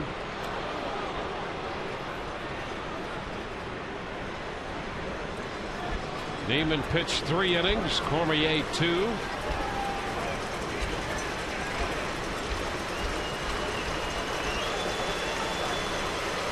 Swing and a miss. He powered the fastball by him. Balfour strikes out Nick Green. Let's check in with Todd Callis. Dwayne, we've got Mandy with us here. She's a University of South Florida graduate as of today, but you decided not to go to the ceremonies, did you? No, it was today. I think it started around 2:30, but if I'm going to sit inside for 4 hours, it's going to be here instead of at the Sun Dome. She chose Rays baseball over her graduation ceremony, and apparently her parents approved because they're right here, right? Yes, that's them. Thanks, Mom and Dad. Do you have a little sign you want to show us here? Yes, I brought my sign. 4 years of tuition, 4 years of textbooks, 4 years of pizzas and beers, skipping graduation to see the Rays beat the Sox, priceless. You got to love it, guys. And she's got her cap from the cap and gown ceremony, and it says "Go Rays." You got to love that. And also, graduate school starts when? Next Monday. She doesn't have much time to be out here at the Trop, so she made sure she was here on her graduation days. Guys, back to you. Hey, life is all about making the right choices, and she made one tonight. Very nice. Great sign, too. 1 ball, 2 strikes. I noticed she was sitting next to a Red Sox fan, wouldn't she? Yeah. He wasn't saying a whole lot. Well, no. I mean, she has a degree. He's not going to argue with her. She's smarter than he is. That's right. She's here. Foul ball by Ellsbury, and the count is 1-2. Yeah, it's good to see that higher education really is paying off. Nowhere to go. Hey, Grant's really looking good. I mean, he's just powering the ball now. Nice rhythm, good mechanics, able to repeat his delivery.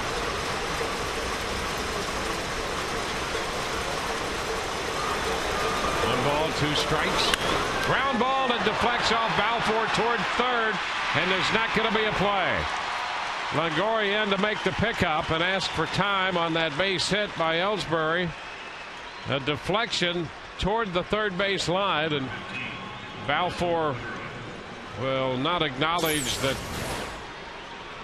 Good delivery right there. I mean, he's powering his fastball. Ellsbury just gets a one-hopper back, hits Grant, looked like in the back of the right leg. Right calf, right hamstring. Hamstring up there. So Ellsbury has his first hit of the night.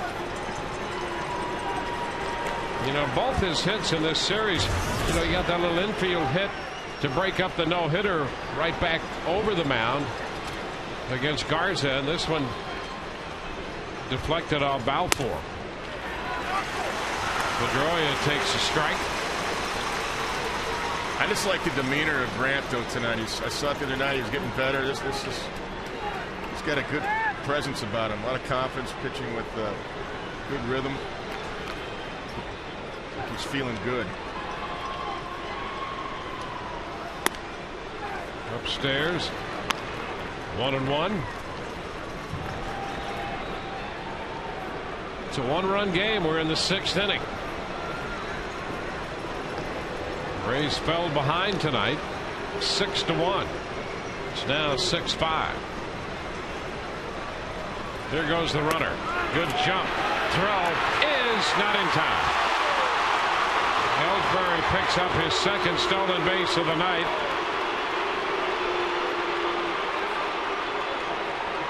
Count goes to 2-1 to Pedroia.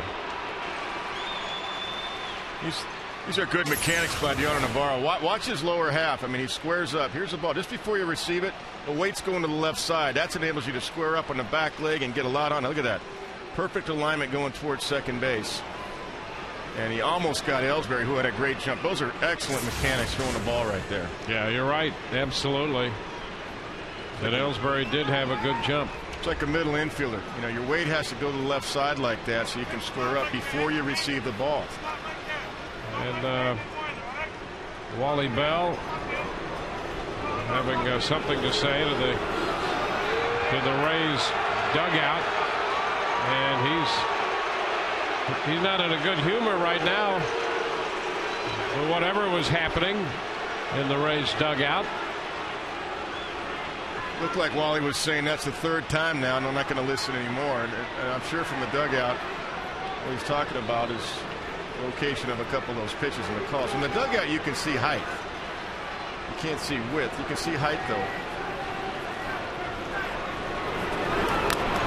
The foul ball back. Big cut by Pedroia. This patented rip up there with the bat.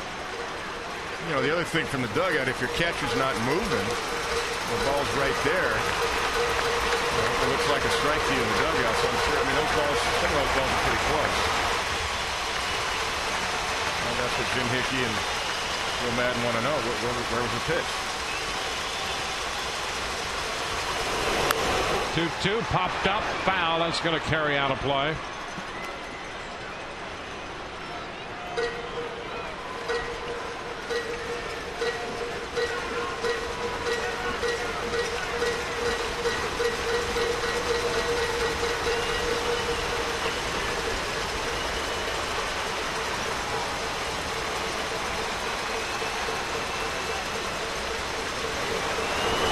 Takes off. The pitch is down through. He is safe at third. Boy, that was close. Ellsbury steals third.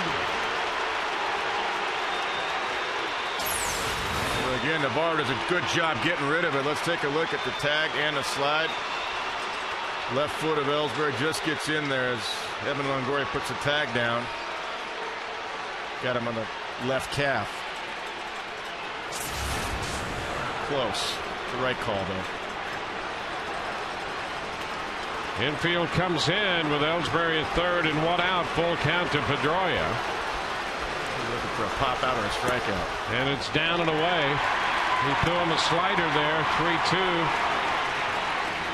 So Pedroia goes to first. Get in on the 09 Rays action as we've seen tonight. Exclusive on-field seating with your group of 50 or more at the Checkers Bullpen Cafe. Available dates filling fast. Act now to make your private group reservations behind the Rays bullpen. Call 727-825-3406 or online at raysbaseball.com and the Checkers Bullpen Cafe, where hot dogs are always on. And there they are. Joe Madden having a meeting here to set his defense, how he wants to play this with one out and runners at first and third. And I'm sure with David Ortiz, they're going to play double play depth. And he's going to modify the shift a little bit with David Ortiz. Because you can't have Evan Longoria way over in the hole and leave Ellsbury exposed at third base. That's what happened the other night. Last Sunday, actually, when he stole home against Andy Pettit. Of course, that was a left-handed pitcher, which is much easier. So Evan's going to have to keep Ellsbury close. Well, Joe Madden also taking an opportunity to have a little back and forth with Wally Bell there after Bell had scolded the Rays dugout for their vocal activity. You pick your spots with all that. That's exactly right. Get your defense set, have a little conversation with the umpire. Don't show him up. Get your point across. And the defense is set. Zobrist is right up the middle. Evan Longoria is indeed holding the runner at third. There's Ben right here. And Aki's playing David Ortiz to pull. And the fastball to open the count. Ortiz takes a strike. The Home Depot doing it with defense. Doing more on defense. Evan Longoria is indeed at third base covering. Holding Ellsbury, and then he'll shift off the bag and the ball's in the left.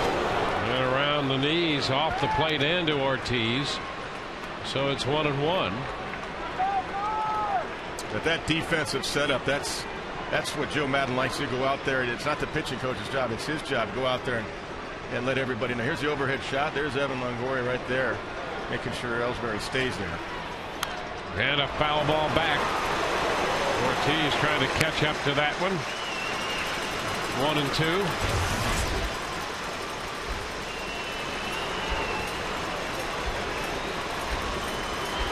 Single, couple of steals, a walk, first and third, 1 out.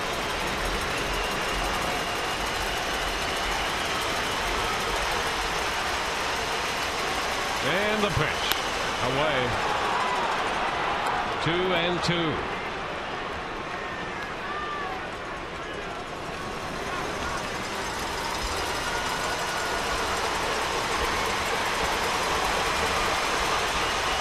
Battle 4. Ready. Ortiz waits. Fastball up again. 3 balls, 2 strikes. I think if he could have got that in on his hands, he would have gone for it. But Ortiz saw it right away. It was up, but it was away. And hitters read that right away. Up and in, they're not so sure. Get him to hack at it. Strike him out or pop him up. Ortiz out of the batter's box. Balfour back to the mound before he makes this all-important 3-2 pitch with Ellsbury at third and Pedroia at first. 1 out. 3-2. And it's line foul up the right side, and Pedroia was on the move on that 3-2 pitch. We'll do it again. That was the right idea, except the ball was down where David could get to it. If you get it up at his hands, I think he swings through it. Get it down, he can drop the head of the bat much easier.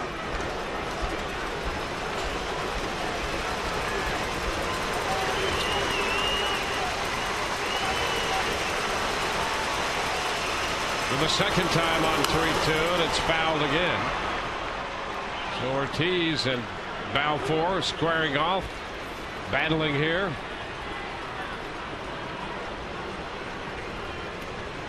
Balfour was in the game Thursday.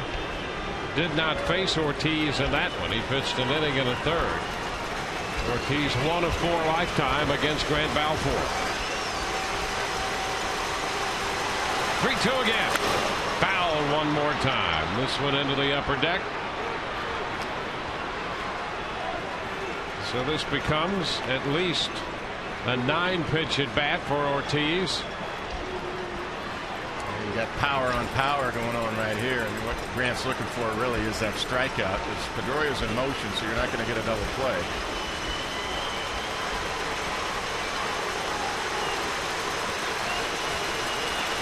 There goes the runner, and the pitch is fouled one more time.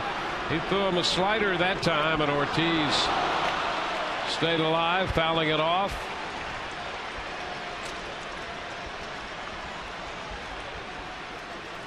Running his wind sprints, Pedroia. He never gets tired anyway. No, he doesn't. That guy runs all over the place.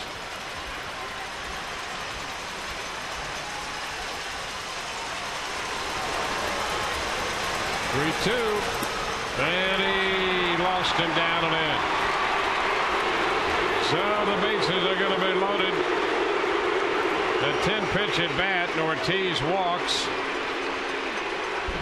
Bases are loaded, 1 out, and Kevin Youkilis will bat.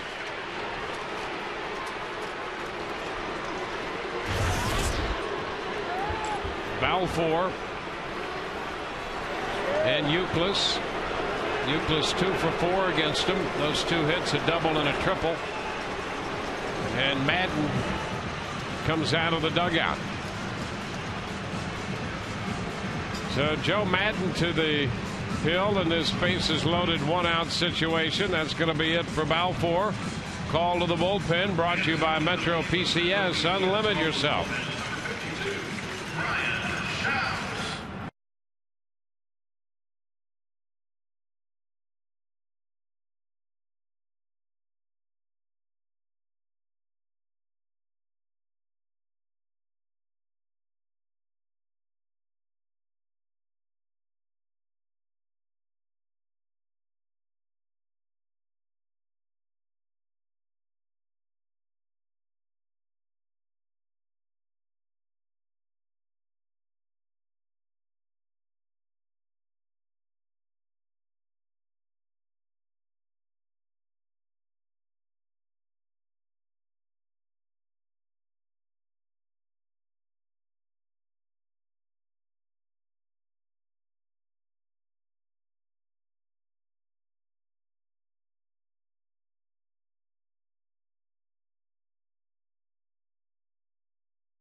Kevin Youkilis. As we mentioned, Youkilis 2 for 4 with a double and a triple against Balfour. He's only had 1 at bat against Schaus, and he has a hit against him. But he's been so hot. He's hitting .393 against left-handed pitching, but he's hitting .412 against right-handed pitching. So what do you do with this guy? Pick your poison. Well, what Joe Maddon's looking for is a ground ball here. And Schaus does have a good sinking action to his stuff. And the pitch a little bit wide. And the other thing, he just didn't like the matchup with Youkilis and Balfour in that four-seam fastball because Grant, the last 2 hitters, lost command. The first 2, I thought he looked really good. And a foul, out of play. 1-1. And you'd love to turn 2, but what you want to do here is minimize this, and you know you'll give up 1 run, but you don't want this to be a big inning. So I mean, Joe's looking for obviously a ground ball here with Schaus. So lefty righty doesn't really matter. He felt this was a better matchup. 1-1. Schaus misses away. 2 balls and a strike.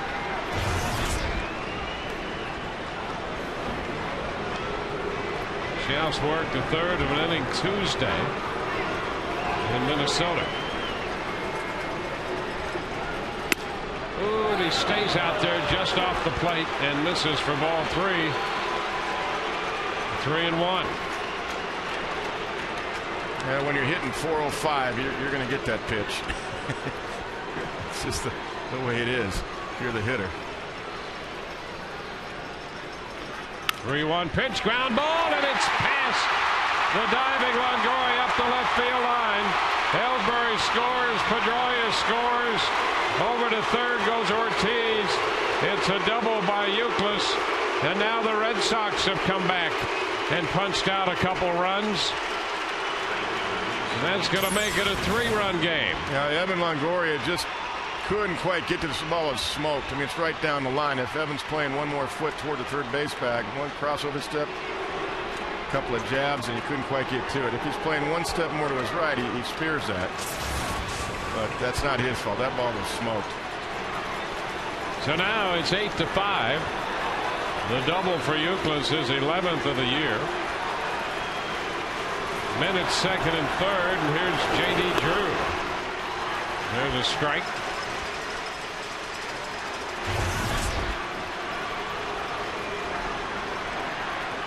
Drew doubled in 2 in the first.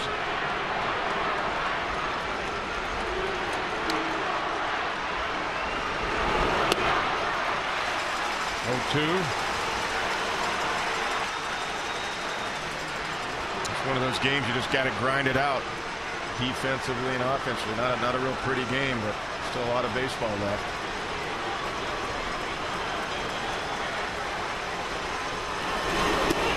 It's wide. 1 ball, 2 strikes.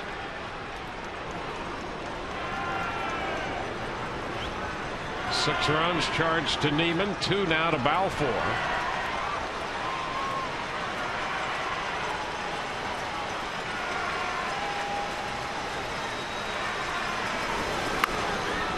Check swing, foul ball.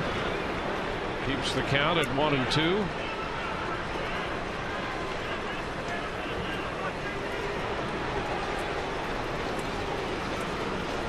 Ortiz at third, Youkilis at second.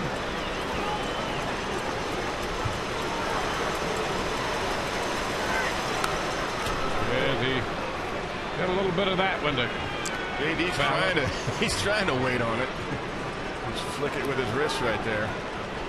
Got a big hole, of course, on the left side, and he was trying to shoot toward that, even with 2 strikes. Look at that. That is a lot of room right there for a little base hit and 2 runs. But Joe Maddon's playing with that chart again. Defensive alignment. 1-2, and he got Drew reaching, stayed with a slider. Got him to reach for it. 2 gone. Here it is. Down low from down under.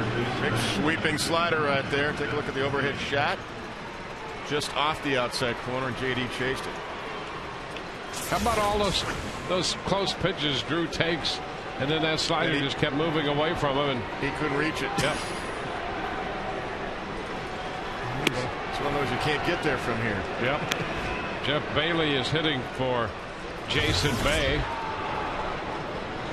The ball, no strikes, the count to Bailey.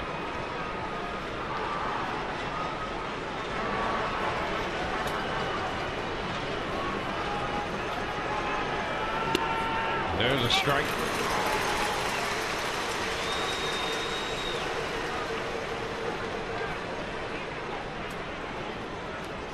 Eight runs, 10 hits for Boston, 5 runs, 6 hits for the Rays.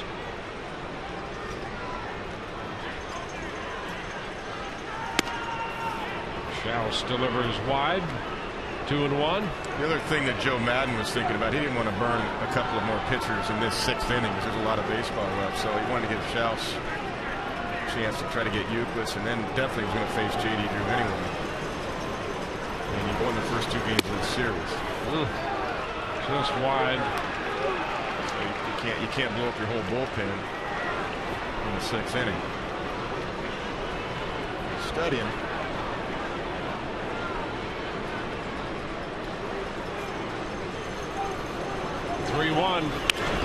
And a popper short right. Aki out after it from second.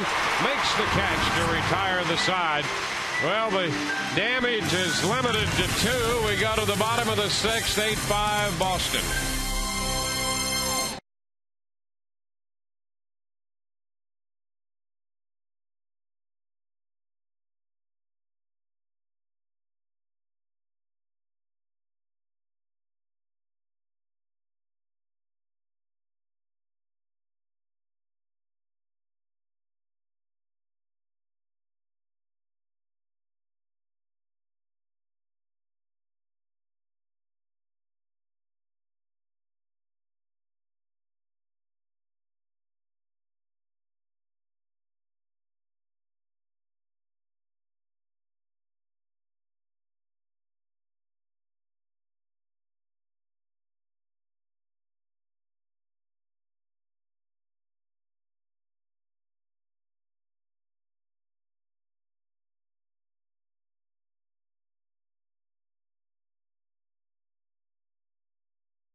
With Wally Bell, and Bell had dressed down the Rays bench, so they're trying to, whatever they're trying to square away, we hope they get it squared away. I think it was about the pitches that Graham Balfour threw, and Wally Bell kind of had enough. Look at him, little smirk right there. Well, he got a friendly smile.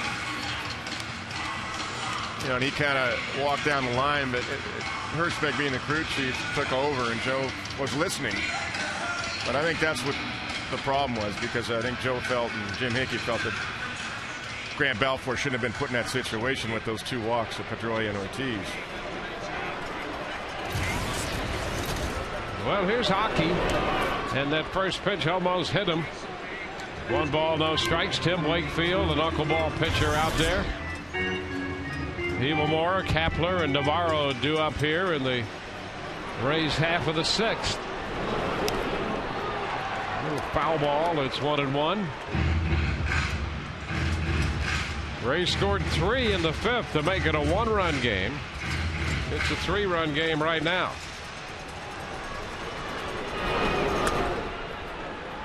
Two balls and a strike. One thing about a knuckleballer, you don't really have fear of pitch count too much. Yeah.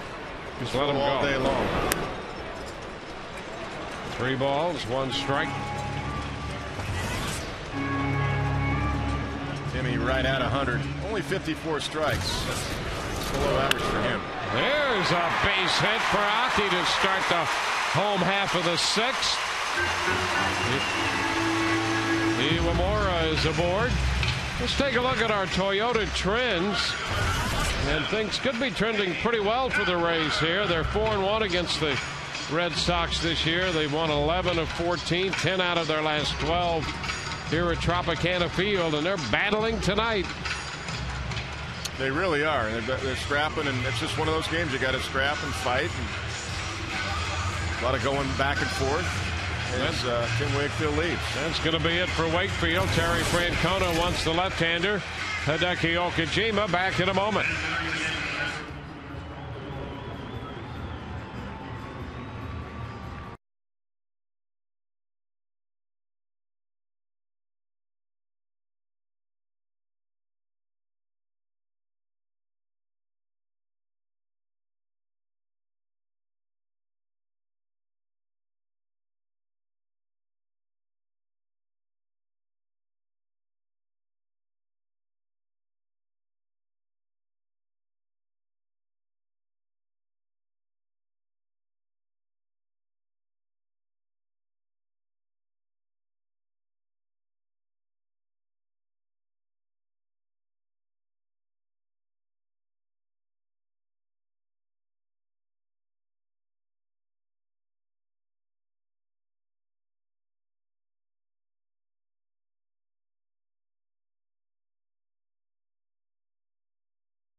Here.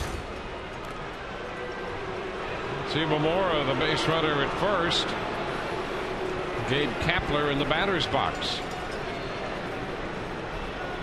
Well, Kapler spent a short time playing in Japan. Okajima's on the hill. Aki at first. It might be somewhat reminiscent for Kapler. A short time managing too. Yes, he did. How do you do that? Came back to play. I want to play again. Doesn't everybody? Yeah. Yeah. That's the truth. Kapler takes a pitch down. 1 ball, no strikes. Okajima makes his 13th appearance. He's 33 years old. High with the walks there. 7 walks in 9 2/3 innings. Line drive base hit. Hockey will turn at second and stop. Kapler has his first hit of the game. First and second with nobody out, and here come the Rays. It's one of those back and forth games. Got to keep scrapping and fighting. Good time for DeHonor. Just break out of it right here. Got a walk last time. Got a 3-run inning started in the 5th. Now he's got a chance to do some damage with the bat here, swinging it with 2 on and nobody out. DeHonor Navarro in here against the left-hander Okajima. He bunts back toward the mound. Okajima looks to third. He'll go to first. That ball took an extra hop, and the sacrifice is good. Hockey to third, Kapler to second. So the Rays bunt both men into scoring position for the top of the batting order, B.J. Upton. And that's why Joe Madden did that. He wanted to try to get these 2 runs back and make it a 1-run game at least, or at worst. Going to the last 3 innings of the game. That's why he had the honor to do that. If the honor was swinging the bat like he was last year, that you wouldn't have seen a sacrifice bunt. But you put the pressure on the opposition right here. Try to get those 2 runs back. BJ looks at a fastball for a strike. Okajima was in 64 games last year.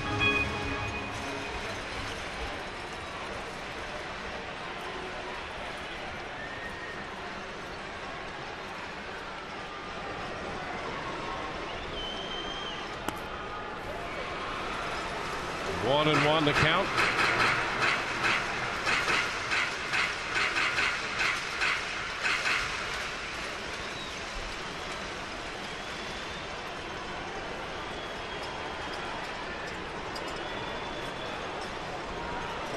Two men in scoring position.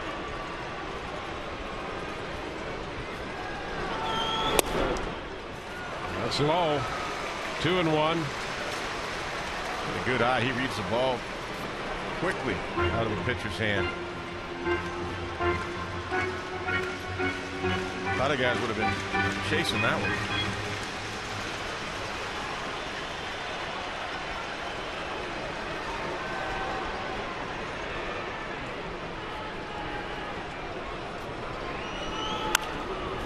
Fouls the fastball back. 2-2 the count to B.J. Upton.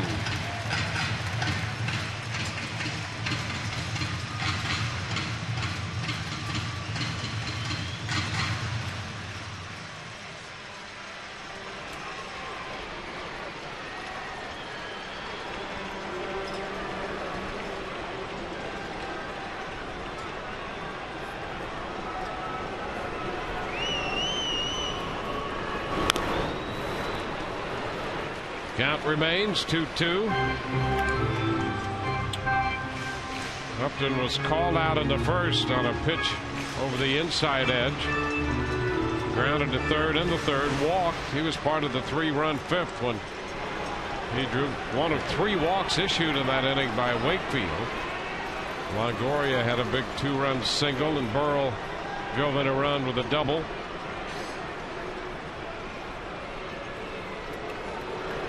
Terrace and Okajima trying to get together now. They tried to go inside to do that again, what you were just talking about, Dwayne, go with that fastball in, see if they could sneak it in on him, but BJ fought it off. Okajima does have that good changeup he likes to throw fading away to righties. Okajima wants to make this call himself. 2-2 the count. The pitch up and in. He threw him a fastball. Full count. I think Gutierrez called the change, and Okajima shook him off, called him out. They wanted to go back in there to see if he could sneak it in again. Now 3-2 with the base open. He can go to what has been his best pitch since he's come over here and pitched in the U.S. is his changing, especially the righties. The 3-2. And a little pop-up on the right side, foul, and caught by Euclid. BJ fouls out. Well, he had worked the count full for the 3rd time tonight. Fouls out, 2 away. And let's see what Carl Crawford can do with Okajima. DJ got a pitch he could hit, too. That's why he was upset.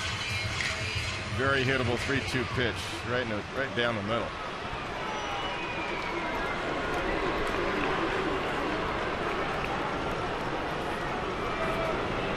Carl 1 for 3 tonight and 1 for 6 lifetime against the Boston lefty. Too low.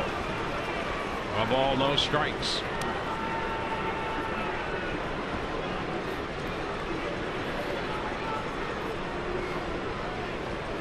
Rays have 5 runs, all charged to Wakefield. The runner, Iwamura at third, is chargeable to his account.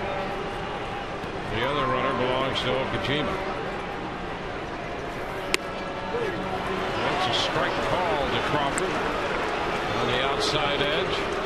There's Tim Wakefield.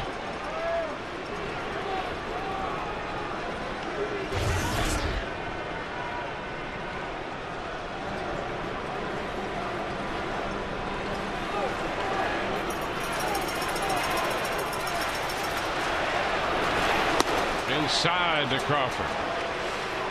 2 balls and a strike. Crawford's drawn 2 really key walks these first 2 games, setting up Evan Longoria. Well, it seems to be working out.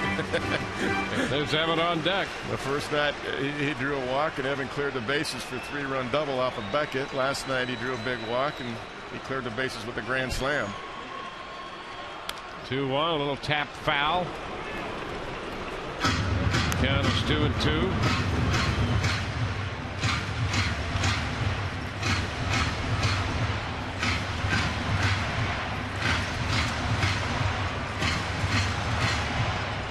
Eight, 10-0 for Boston. 5-8-2 for the Rays.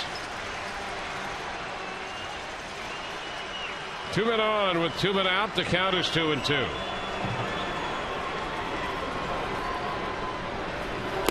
Crawford is out on strikes, reaching. He was out in front. Crawford strikes out, and the Rays leave 2 in scoring position.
Went over so well as Shouse will deliver to Mike Lowell to start the inning that the players talked about it. They were just going to wear them on home Sunday games, but now they're also going to wear them for day games whenever they go on the road too. Not only did the players like them, but everybody that watched them on TV thought they really jumped out on the screen. And guys, I'll be up here tomorrow and all through the stadium as part of Kids Sunday, looking for the best sign that there is in this entire Tropicana field. We're expecting over 30,000 again tomorrow, so there should be plenty of good signs from the kids. Back to you. Todd, thank you for that fashion report, but where's your sombrero? The sombrero is coming on the 4th. Uh-oh. Long drive to left by Lowell, and that one is out of here. A 1-1 pitch, and Lowell hits his 5th home run of the season. And now it's a 4-run deficit. Yeah, that was a no-doubter. He squared that up. It sounded good right off the bat, and he hit it halfway up in the stands in left field.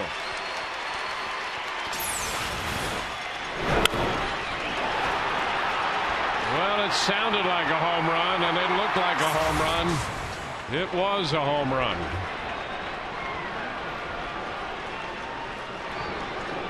So the Rays, who battled to get back from a 6-1 deficit, now trail 9-5. Gutierrez fouls it. That's a strike.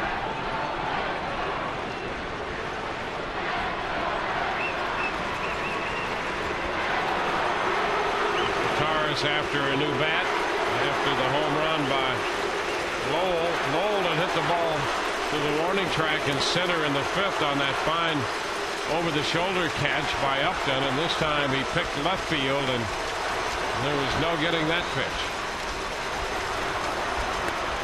There's a strike. 0-2. I think we knew from the first 2 innings this was not going to be a real pretty game, but you just keep grinding it out. You got to win ugly tonight. That's all. The other night when Garza pitched, that was one of those winning pretty. That was a beautiful pitch game. Hey, tonight you just got one of those ones you got to battle back and forth. Keep fighting to the end. It's nice when you get a game like that. And you get to their ace, Josh Beckett, as well. A ball, 2 strikes here to the Boston catcher.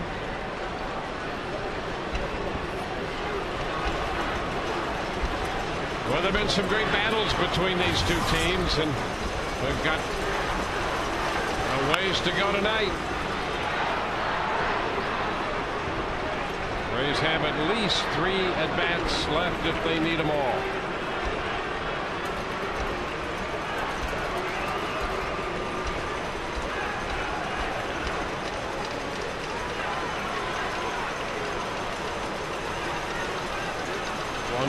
He's out. Strike 3 call. Retires the second strikeout for Schaus. And a reminder, you can send Rays right-hander Matt Garza to your child's school with the Take Matt to Class contest. It's presented by Metro PCS. Sign up at any Bay Area Metro PCS location or at guest services at Tropicana Field for a chance to take Matt to your kid's school. Nick Green, the former Ray, and he's been a thorn in the side of the Rays tonight with 3 runs batted in. He's 2 for 3.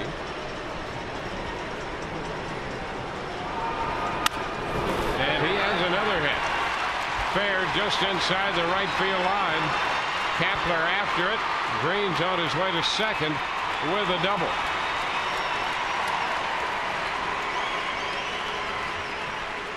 So Nick Green is at second base.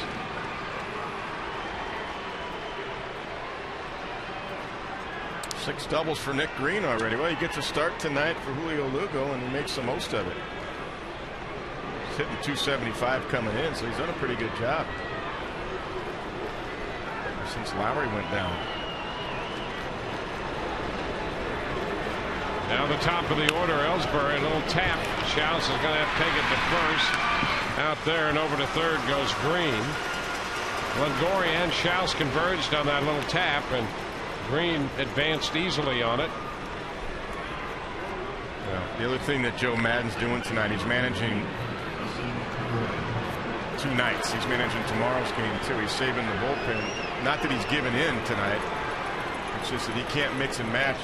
Like I said last year, he can't mix and match in the 6th and 7th inning here to make this keep it at a 1-run game. So now it's opened up to a 4-run game, but he's got to think about tomorrow too. And that's what managers have to do. You manage series, especially early in the season like this.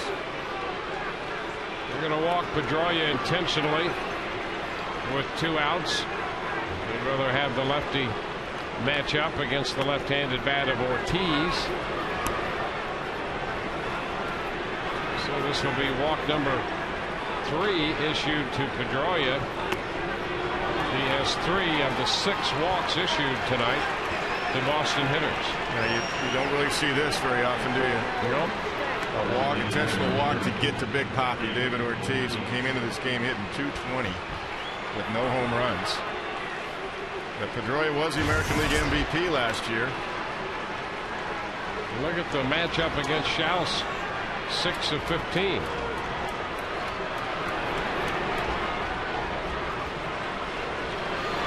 Well, Madden's had a couple of decisions tonight where it was the lesser of the 2 evils.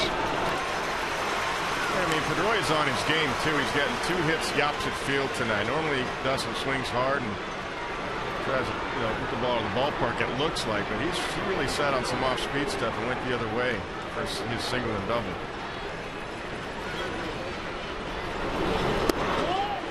Strike 2. Nothing in 2 to Ortiz. And also, this is no different than how you would use Schaus normally. I mean, you're lefty specialists to get lefties out.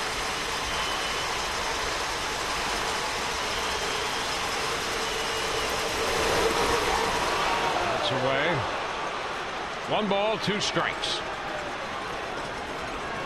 But Brian's in there for the long haul, at least for the rest of this inning. There's nobody up in the bullpen. That's what I was saying earlier. Joe Maddon's managing for tonight, but he doesn't want to blow up the whole bullpen for tomorrow. Up and away. 2 balls, 2 strikes. 9 runs, 12 hits for Boston. 5 runs, 8 hits for the Rays so far.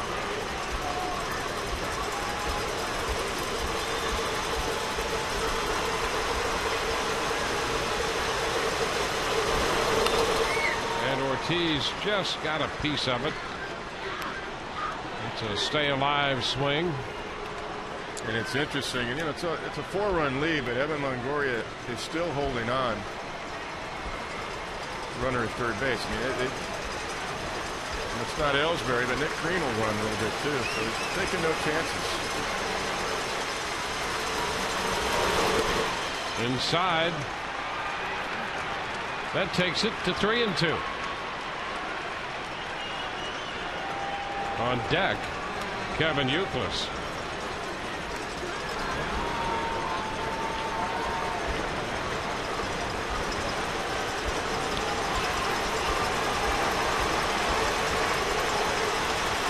Big pitch here, 3-2 to the left-handed bat of Ortiz, and he hits him. So that will load the bases.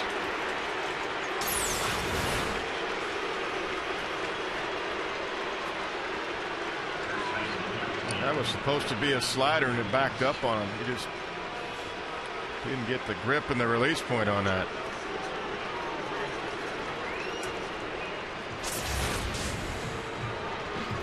So the Red Sox have loaded the bases. Jim Hickey goes to the mound. Kevin Youkilis is due, and Joe Nelson has just started to throw for the Rays in the bullpen. Nelson pitched the final inning of the game last night.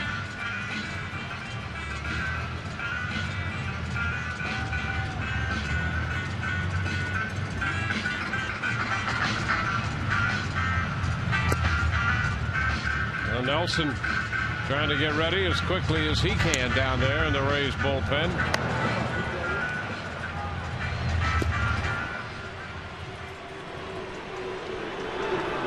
And now Youkilis, who was hit by a pitch and scored in the first, doubled in 2 runs in the 6th.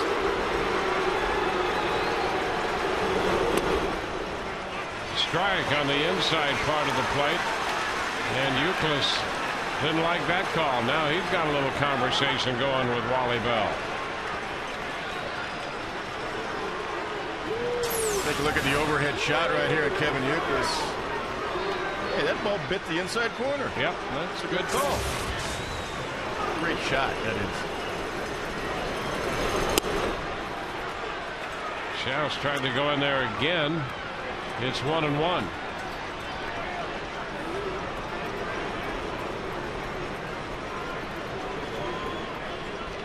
Across the plate, right over the inside corner.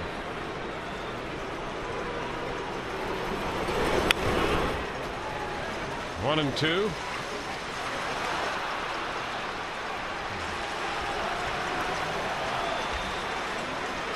And Kevin Youkilis sets up way back there. Look how far back he is. It's the back side of the box right here. So, I mean, that ball across the inside corner right there. So it's not where the ball ends up. It's where it crosses the plate. Look how deep he is in the box. Back Wally Bell in that one. 2 and 2 now. Youkilis appeared to be the most surprised man in the world. That pitch was called a strike. They rubbed that back line out. Look at him. He's actually, just outside the back line. Technically, your right foot, as long as it's on the line, that's fine. Full count. Schaus missed wide. That gives the umpire a tough look, though, on the outside pitch, because see how far back Kevin is, and you try to get inside the slot there where the umpires like to look in between the catcher and the hitter, and it's tough to see the outside corner from there. Look where the umpire well is right now. It's tough. 3-2, and there's ball 4. So a run will be forced home. Green crosses the plate. The walk to Euclid. He picks up his 3rd run batted in. So the bases remain loaded. Another run home for Boston here in the frame. That's going to be it for Brian Schaus. Call to the bullpen, and we'll be back with the right-hander in a moment.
So again, they trail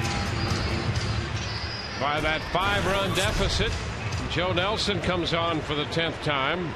Pitcher number 5 for the Rays. Yeah, he's done a nice job. Earned run average at 2.70, and this is not what Joe Madden envisioned, having to use Joe Nelson in this situation in the 7th inning.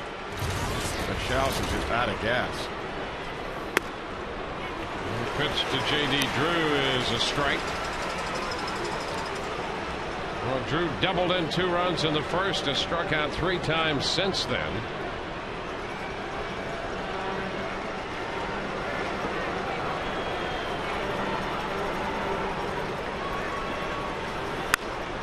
Fly ball center field. BJ is there to make the catch to retire the side. But a couple more runs score, and we go to the bottom of the 7th. 10-5 Boston.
Two-run double from J.D. Drew in the first inning. Leading 2-1 in the second. They added more. Nick Green drove in a couple with his base hit. They scored 3 in the inning and eventually led 6-1. The Rays came back. Pena hit a homer in the fourth. Rays added 3 more in the fifth, and then a couple runs in the sixth for Boston, 2 in the seventh, and now it's 10-5 as the Rays bat in the bottom of the seventh. Evan Longoria takes a strike. Wakefield gave up all 5 runs. Okajima came on, got a couple outs, left a couple of men on in the sixth, and a ground ball to third. Lowell to Euclid, and Longoria is out number 1. Haven't seen that too often, have we, this week? He's driven in 2 more runs tonight and had scored twice, Longoria. And here's Carlos Pena on 3 times with a single, a home run, and a walk. Carlos leading the major leagues with 11 home runs. Second in the American League to his teammate Evan Longoria, and runs batted in.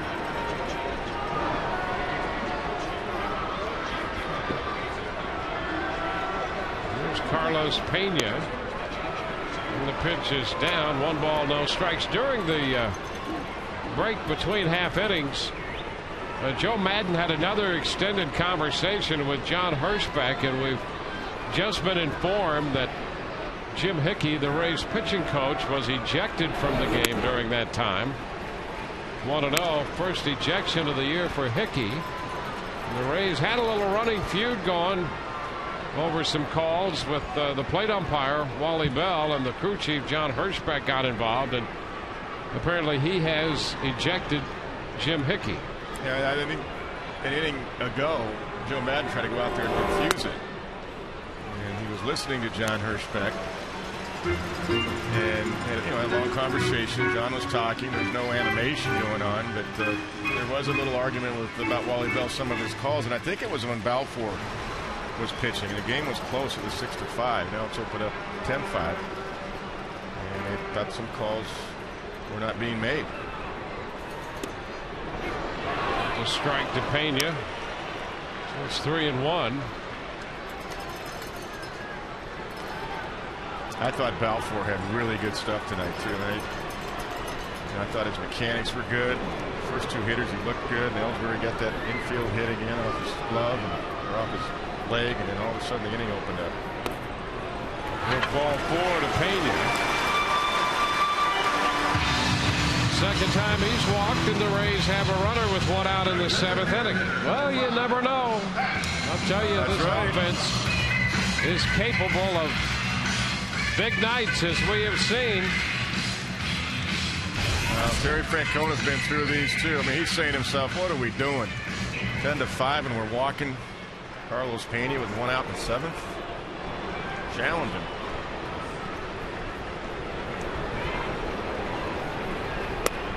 Earl takes a pitch down. The ball, no strikes. It's Ramon Ramirez loosening in the bullpen. Well, this is the other thing why you keep grinding. You want the Red Sox to use up their bullpen if you can too. Keep fighting these last 8 outs you got to play with. Yeah, that impacts what happens tomorrow. That's right. And coming in, it's about winning the series. That's what the Rays need to do. It's not you always have to sweep. You want to win a series. 2 out of 3, 3 out of 4. With 2 with the Orioles coming up, you want to win both. That's how you get back in the race, and they will. It's too good a ball club, too much talent. Playing better already this homestand.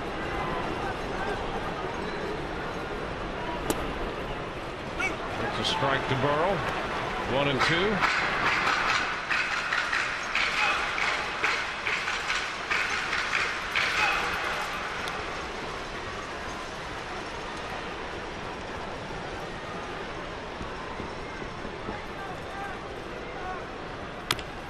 And the tap foul. Holds it 1-2. Okajima got credit for the full inning in the 6th. Wakefield started the inning and gave up the hit to Uemura. Kapler's single. The Rays bunted men to second and third, but Okajima got Upton and Crawford. 1-on-1 out here in the 7th, and it's a 1-2 count to Pat Burrell. 2-2. That was a good take right there. That was close. Pat almost jumped at it, but read it pretty well. Tough pitch to lay off of right there with 2 strikes on you. What's that changeup you were talking about last inning? It's nasty. They're going inside now. Fastball. Oh, strike 3. He's not overpowering, but well located with a fastball. 2 outs. Yeah, he painted him up after 2 changeups down and away. Look at that. That's off the inside corner. That's a ball. Yep, that's a ball. Great overhead shot. That's a ball. Pat, you were right. Well, that won't make the Rays any happier with what they've had going on. That's the thing about it. I mean, the inside corner, the umpire should not miss that because his eyesight is right there. Look where he's at. It's the slot we've been talking about all season. The outside corner, you can understand. Yep. But what? I mean, I'm going to show you. I mean, there's a slot right there. His head is in between the hitter and the catcher. I mean, you got the inside corner covered. You don't need to give him any help. The chopper, shortstop. Green with a throw to first. It's wide and skips past Euclid. Over to third goes Pena. Zobrist hustling down the line, and this inning will continue. He's going to get a base hit out of that, and an error charge allowing Pena to advance. Didn't we say it was going to be ugly? It's one of those games. Yeah.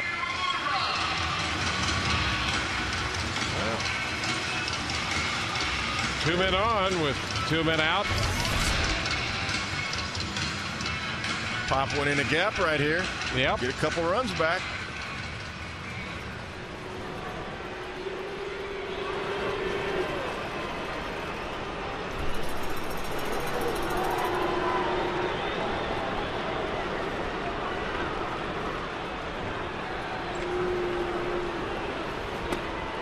Cut to miss by Aki on the opening fastball.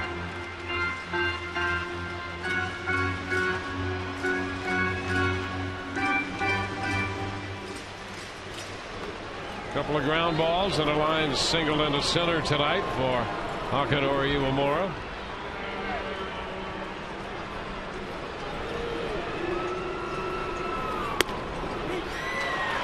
Okajima quickly ahead. Hockey 1 out of 2 against Okajima.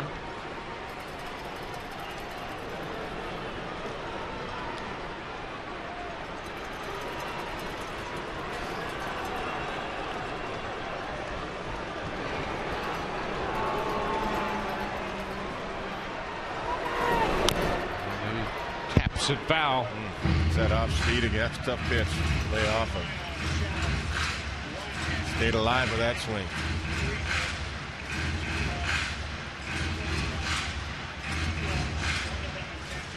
Bottom of the 7th. Rays again trying to chip away at a deficit. They had closed the gap to 1. It's now 5 again.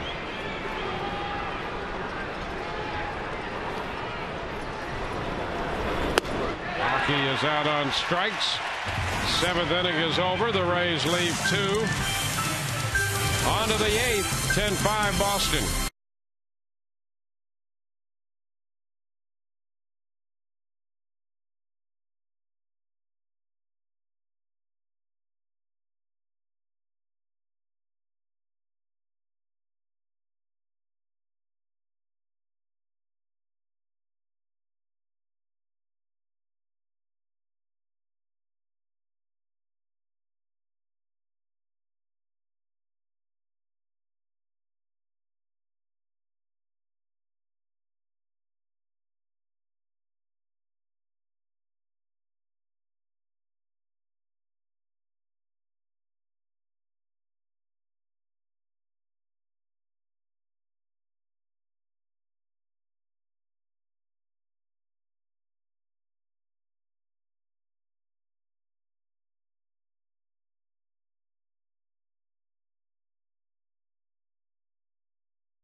Joe Nelson.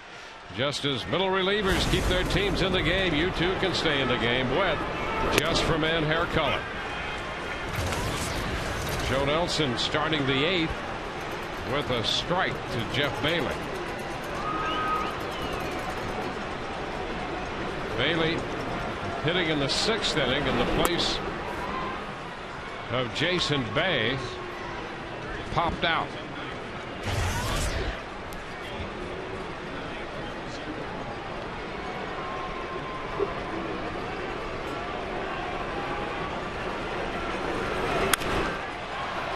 Looked it into right. Kapler going back to the track and makes the catch. 1 out. Well, Jason Bay left earlier in the game, that last at bat that Jeff Bailey pinch hit for him. He had a left ankle contusion. He got an infield hit and stole a base, and got to believe something probably happened at that time when he was on the base path.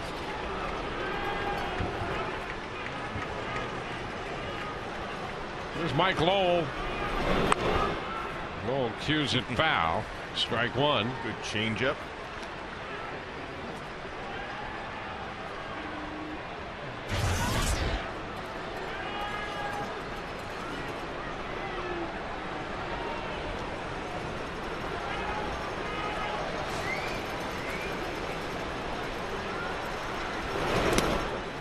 Thrown into the dirt.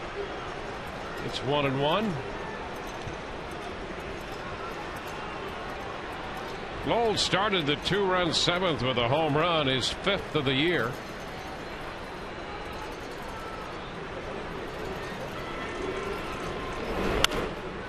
Lowell pops it up. Foul ball right side.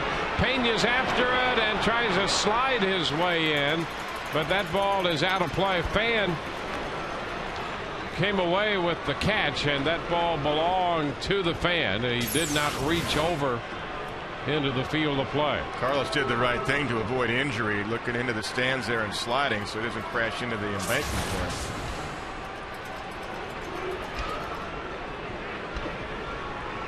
there. Count goes to 1-2.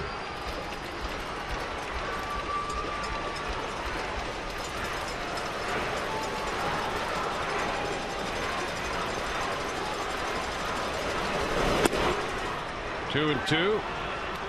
Crowd of 34,910 tonight. 3-4-9-1-0 for game 3. Expecting a crowd of better than 30,000 tomorrow. Down to third. Fine play on the pickup by Longoria. Evan ranging over into the hole for that one. And he takes care of Lowell. 2 outs. Sign up at Cain's Furniture for a chance to meet one of your favorite Rays players. And if Rays pitchers combine for 10 strikeouts in a game at home, log on to Cain'sStrikeoutContest.com. Print a voucher that can be redeemed at Cain's for free Papa John's pizza. Get to Cain's today. The strike to the Boston catcher. 2 outs, base is empty.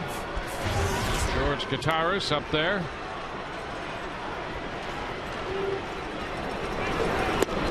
Out in front of the changeup by a lot. That's nasty. The bottom fell out of that. 73 miles an hour. I don't know if George has ever seen a Vulcan changeup. He just did.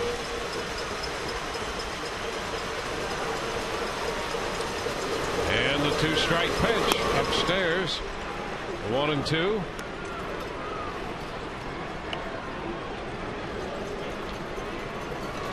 We're in the top of the 8th.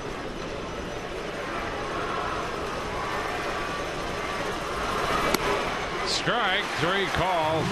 That will retire the side. Bottom of the 8th inning coming. 10-5 Tampa Bay.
geico.com for more information.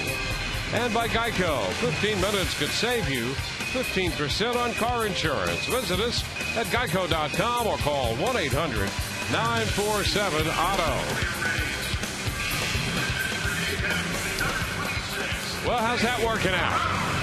Now that's interesting. They both look upset. They do. Well, that's what happens. You know, you need to be of a like mind. Maybe they're really Yankee fans. I don't. That's a great shot. That was. Maybe they're thinking, this is ugly. Who cares? As long as you win. Ramon Ramirez, the third pitcher for Boston now. And Gabe Gross will hit to lead it off. Kepler started in right, and the other Gabe Gross bats now here in the eighth. Ramirez has a good arm and throws a strike. Yeah, Gabe's been having some better at bats lately. He's gotten the average up to 244. Really reading the ball well and squaring the ball up nicely last few games.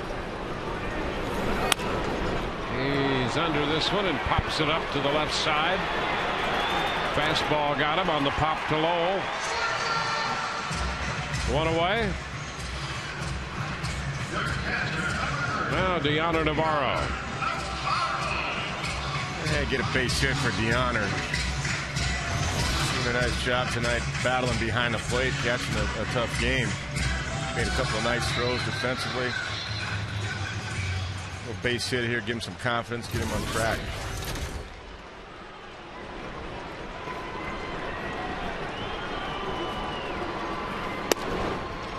It's too low.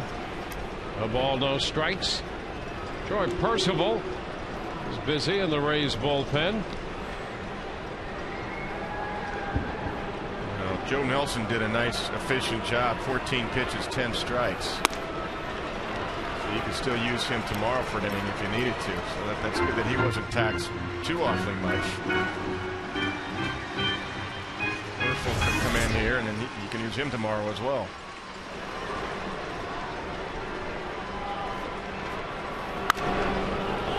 This one is popped up. Another fastball, this time right side foul for Euclid. So Ramirez has come in, and he's been quick here in the eighth.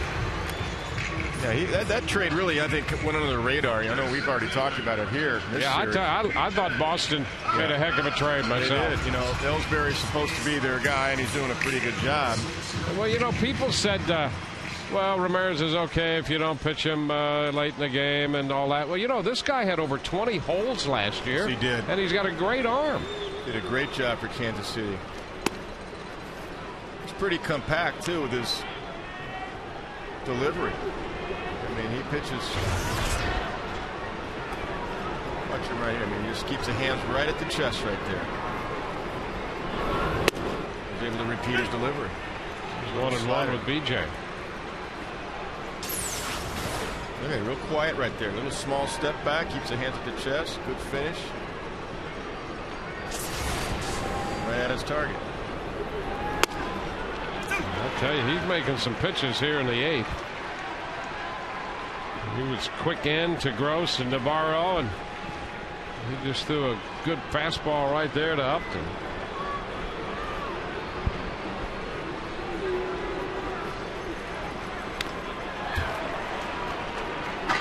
Count holds at a ball, 2 strikes. Well, the Angels beat the Yankees today 8-4. It was 8-1 until the bottom of the ninth. Hot dogs. You better get them while you can. Only 4 left. I think Euclid's got his 2 that he wanted.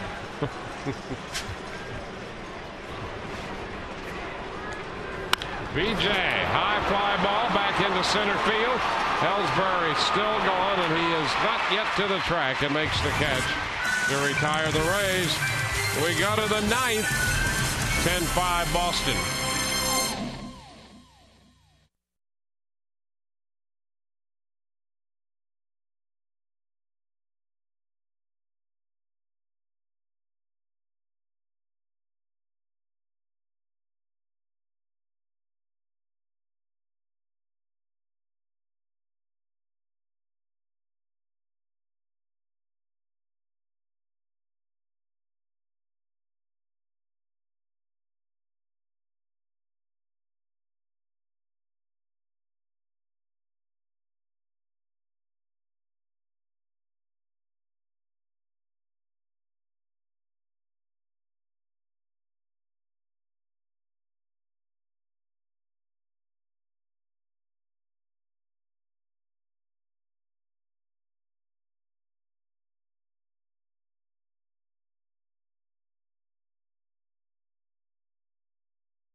You on David Price's start today at AAA Durham. And how about this guy's night? The former Ray Nick Green, our Verizon wireless play of the game. Green, 3 hits tonight. The former Ray in there for Julio Lugo. Terry Francona said he didn't want to test Lugo all 4 games here with that hamstring on the turf at Tropicana Field. So Green gets the start. And guys, here's the thing about Nick. He's been just on the fringe of the major leagues for the last few years. He gets the start tonight. He started in all 12 of their wins in that 12 out of 13 stretch. The only game he didn't start, they lost. He didn't play in any game as a starter until tonight. So he is now, if Boston wins tonight, been the starter for 13 straight games. And he's just one of those guys that just hangs around, and you got to respect him. He's quite a guy, too, as we got to know him with Tampa Bay. Back to you, Dwayne. Yeah, he is. He was the favorite here of a lot of folks. First pitch from Troy Percival is a fastball by him. That's a strike. Well, he plays hard. Can't help but root for a guy like that. Yeah, he's done everything tonight that Terry Francona could ask. Another in 2. 3 hits, 3 RBIs, runs scored, double. And the Red Sox have been winning with him in there. Yeah, I mean, I would think he'd start tomorrow after this night tonight. Lugo having a hamstring twinge anyway. Keep him off the turf. Terry Francona, if it works, don't fix it. There's Gabe Gross out there in right field after hitting in the bottom of the 8th for Kapler. Gabe stays in to play right field in the place of Gabe.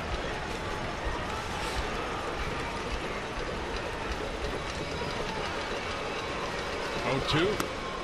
That's inside. And there's a little Gabe in the family, isn't there? Yes, we got one of those. Gabe is running around too. Swinging the bat. Golfing. Golfing. He had a big day yesterday. Yeah, he played golf and got to come to the game. Ground ball to short. Zobrist a long throw. Nice play by Ben Zobrist to get Nick Green. So that is out number 1. It's a nice pick right there and gets rid of it quickly. Plants the back foot, gets rid of it. Throws a strike over there to Carlos Pena. Green busting his tail down the line.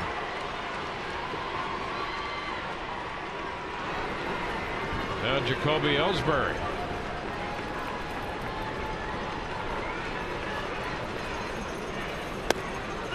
Strike at the knees. Well, now see, it seems to be working out a little better for them. Yeah, they're smiling. There's a Rays and a little Red Sox cap, yeah. And they're having a nice time. The guy on the right there has that little smirk. Like, we're going to come back tomorrow. Hey, Zobrist tries to one-hop this one in. A great effort. But Ellsbury has an infield hit. Well, Ben made a fine play on the ball hit by Green and tried to pull off a sensational play there on that ball by Ellsbury, but he just did not have a chance to get over there in time. I was going to say, if Ellsbury can perfect that swing where he's running out of the box and hits those little choppers, this guy's going to hit about 350. 200 base hits. Nice effort by Ben.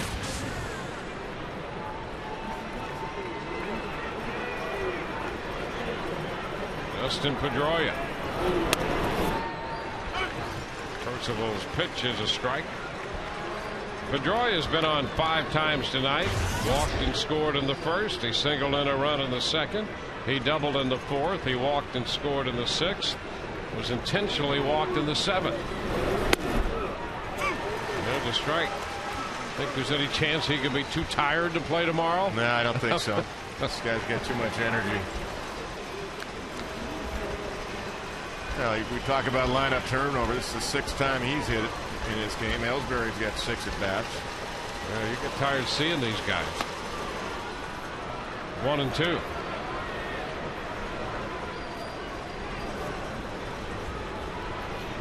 Never know. I've seen 6-run innings before. 5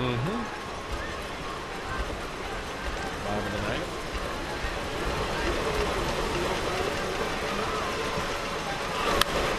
It popped up, foul, carries out of play.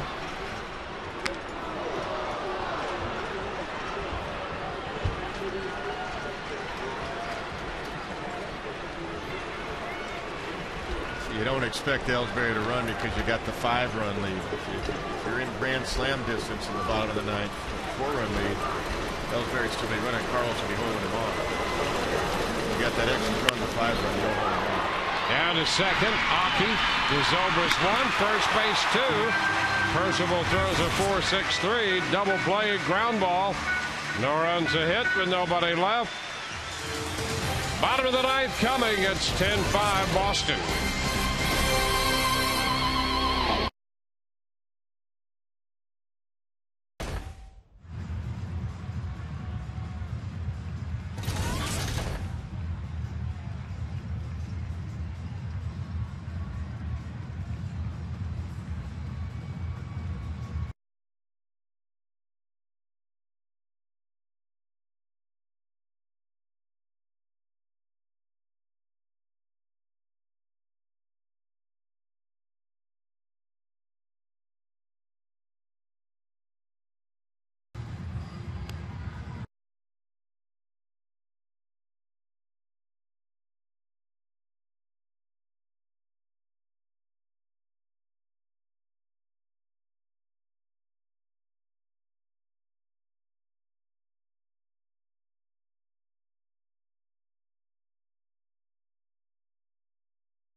Will be Crawford, Longoria, and Pena. Carlos has a home run tonight for Alltel Wireless. There's a circle for everyone.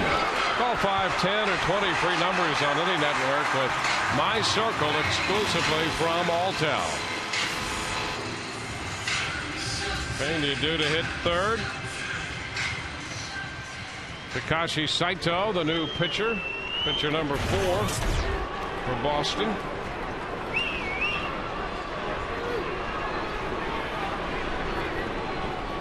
Carl Crawford in there to face him. Pitch is a strike. Saito worked an inning Thursday. Gave up 1 hit, no runs, and picked up a strikeout.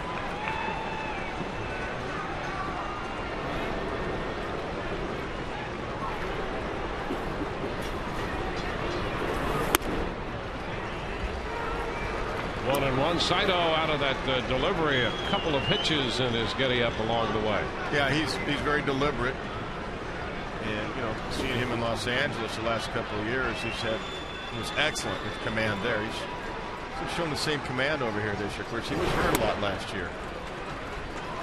He had numbness in his hand, pain in his arm. In fact, he didn't even make the Dodgers postseason playoff roster, especially against the Phillies in the National League Championship Series, and he was their key guy. But Red Sox took a flyer on him and says he's healthy. Fastball is fouled straight back. 2-2.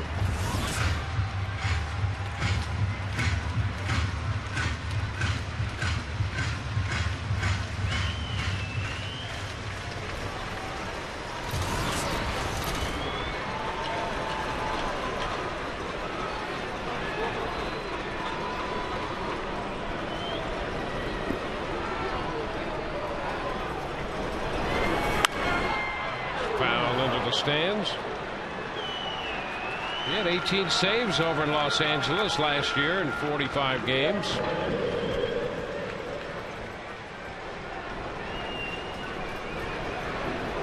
He became the closer for LA when the Dodgers let Gagne go to free agency and didn't re-sign him, and the Dodgers made the right choice on that one. Gagne has not been the same guy since. Of course, he's had a lot of injuries, follow-on problems. Rays got all 5 of their runs off the starter Wakefield tonight.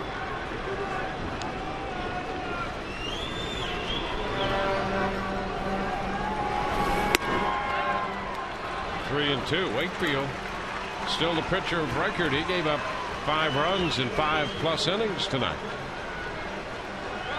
Yeah, a lot of the knuckleballs from Tim tonight were up. He's still getting away with the chance to win the game, but not quite as sharp as he's been the last, all 4 starts actually this year prior to tonight. Carl forcing another 3-2 pitch from the 39-year-old right-hander.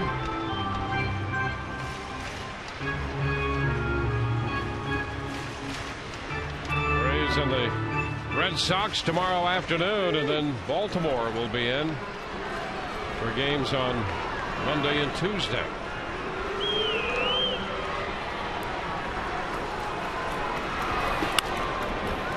Oh, pounds it again. Keep fighting. Rays need some base runners to put a little pressure on Boston. Down to their final at bat. James Shields is scheduled to pitch tomorrow against Brad Penny.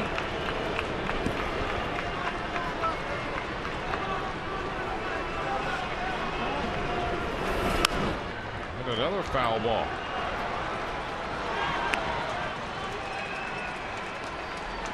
Well, that's 9 pitches made to Crawford.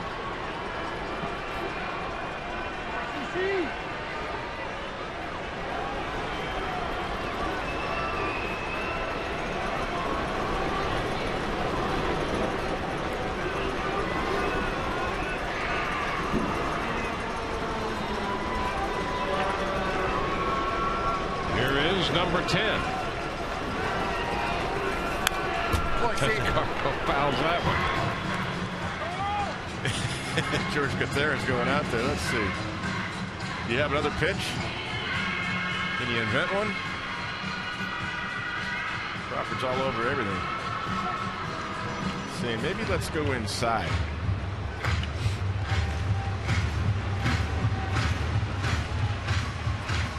Carl's base hit tonight came in the 3rd, and with it, eventually a stolen base, his 11th. He's perfect in that department so far. Here's the 11th pitch of this at bat. He fouls it again.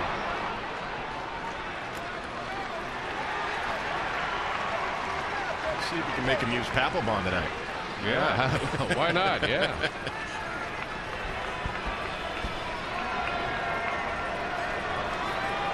Carl leading off the 9th.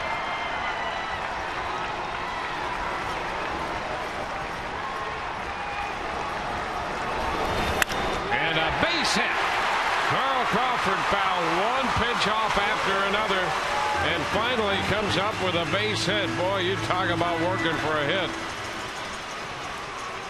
Talk about scrapping and grinding. He did. You foul that many balls off, you deserve a base hit.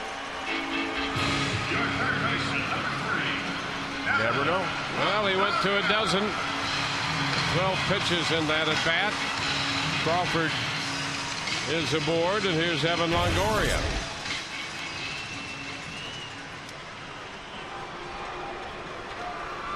Evan with 2 more runs batted in tonight, 2 runs scored. Swing and a miss at the fastball. He was thinking about a couple more right Why there. not? You bet. 2-run shot, make it 10-7.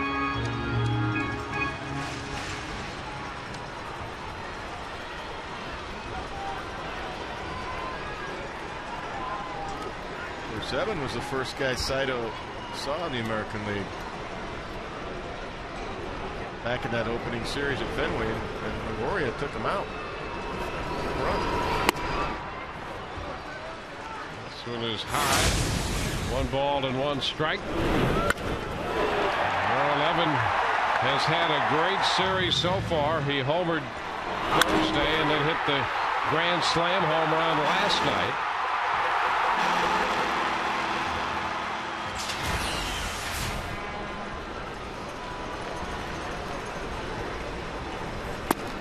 A wave and a miss. It's 1-2. Pretty much what Saito throws. He's fastball, slider, 2-pitch pitcher, especially when he closed for LA. Never really saw anything other than that. Real off-speed pitches. Everything's hard.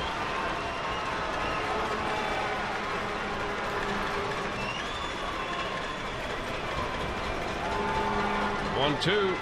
Evans swings and misses a fastball. So Saito picks up a strikeout.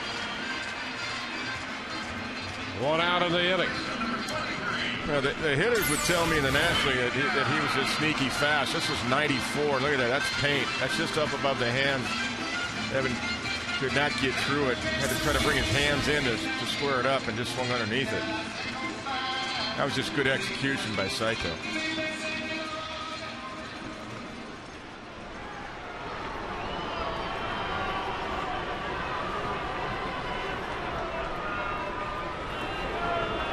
Carlos Pena has been on base all 4 times in this game. Crawford takes off. There's no throw. That's indifference. 1 ball, no strikes, the count to Pena. Eliminate the double play attempt by taking a base.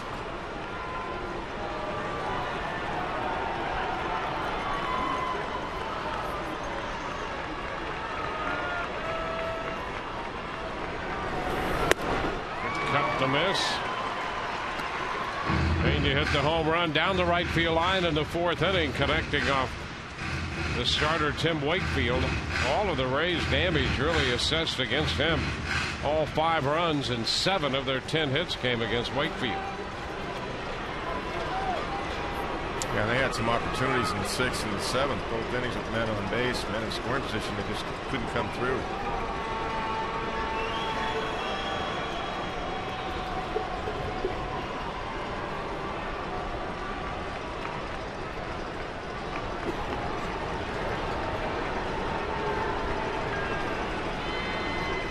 Crawford on second. Ground ball right side. Euclid with a toss to Saito. Crawford goes to third. Pena's out. 3-1. 2 outs in the 9th. Pat Burrell will be the hitter.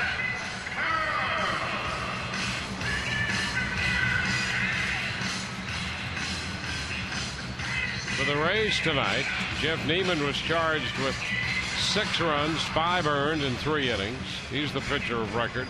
Cormier pitched very well again out of the bullpen. He really gave the Rays a shot to stop Boston and get back in the game, which they did.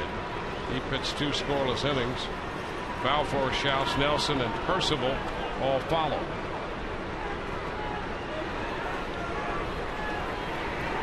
Now Burrell against Saito.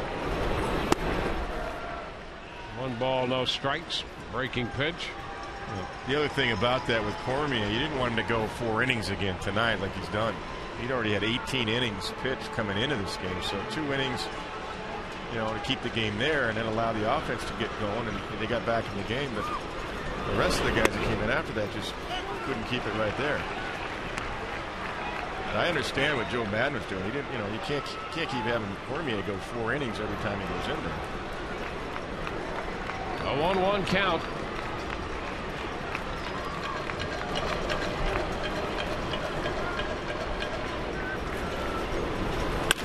And a liner into right center field, in there for a base hit. That will score Crawford. The Rays make it 10-6. An RBI, the second of the night for Burrell. Hey, look at that. You got to like the fight, though. I mean, nobody's given up. Congratulating Carl Crawford for that at bat he had. Look at, I mean, the whole team. Unity right there. Good fastball. Pat gets inside. It brought his hands in nicely on that, and then shoots it to right center. That ball was on the inside corner. He did a nice job to bring his hands in and square it up nicely to right center. Now Ben Zobrist with a strike. Yeah, Ben pops one here. How quickly does Papelbon get it? Yeah, I'll tell you that it can be interesting. But he's capable, as we know. Had a base hit back in the 7th. Been a quiet evening for that young man right there so far. Yeah, quiet 3 games for him. And an in. 1-1. It's quiet for him, but I'm sure the thought you just expressed might have popped into his mind for a moment. You bet. He had that game face on. He's not fooling around right now. One more guy gets on, I got to believe he gets tossing. Ground ball foul outside of first, and it's a 1-2 count.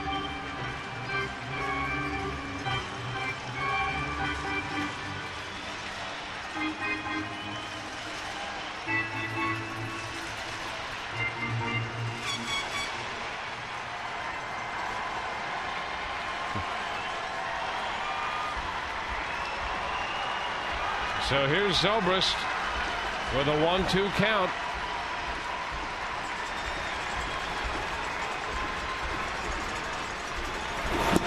And he takes one close in off the plate. 2-2. Yeah, that better be called a ball, because Sakateris tried to bring it in with the glove right there. And so I was saying, you know, the umpire has his head on the slot. He should not miss the inside corner. Wally Bell had his eyesight right over the black of home plate. The inside corner. 2-2. Swing and a miss. Zobrist out on strikes. He missed the breaking ball, and it's all over. So the Boston Red Sox win Game 3 of the series. The Rays scored a run on a couple of hits in the 9th inning. And the Red Sox are 10-6 winners over the Rays. Rays have taken 2 of the first 3.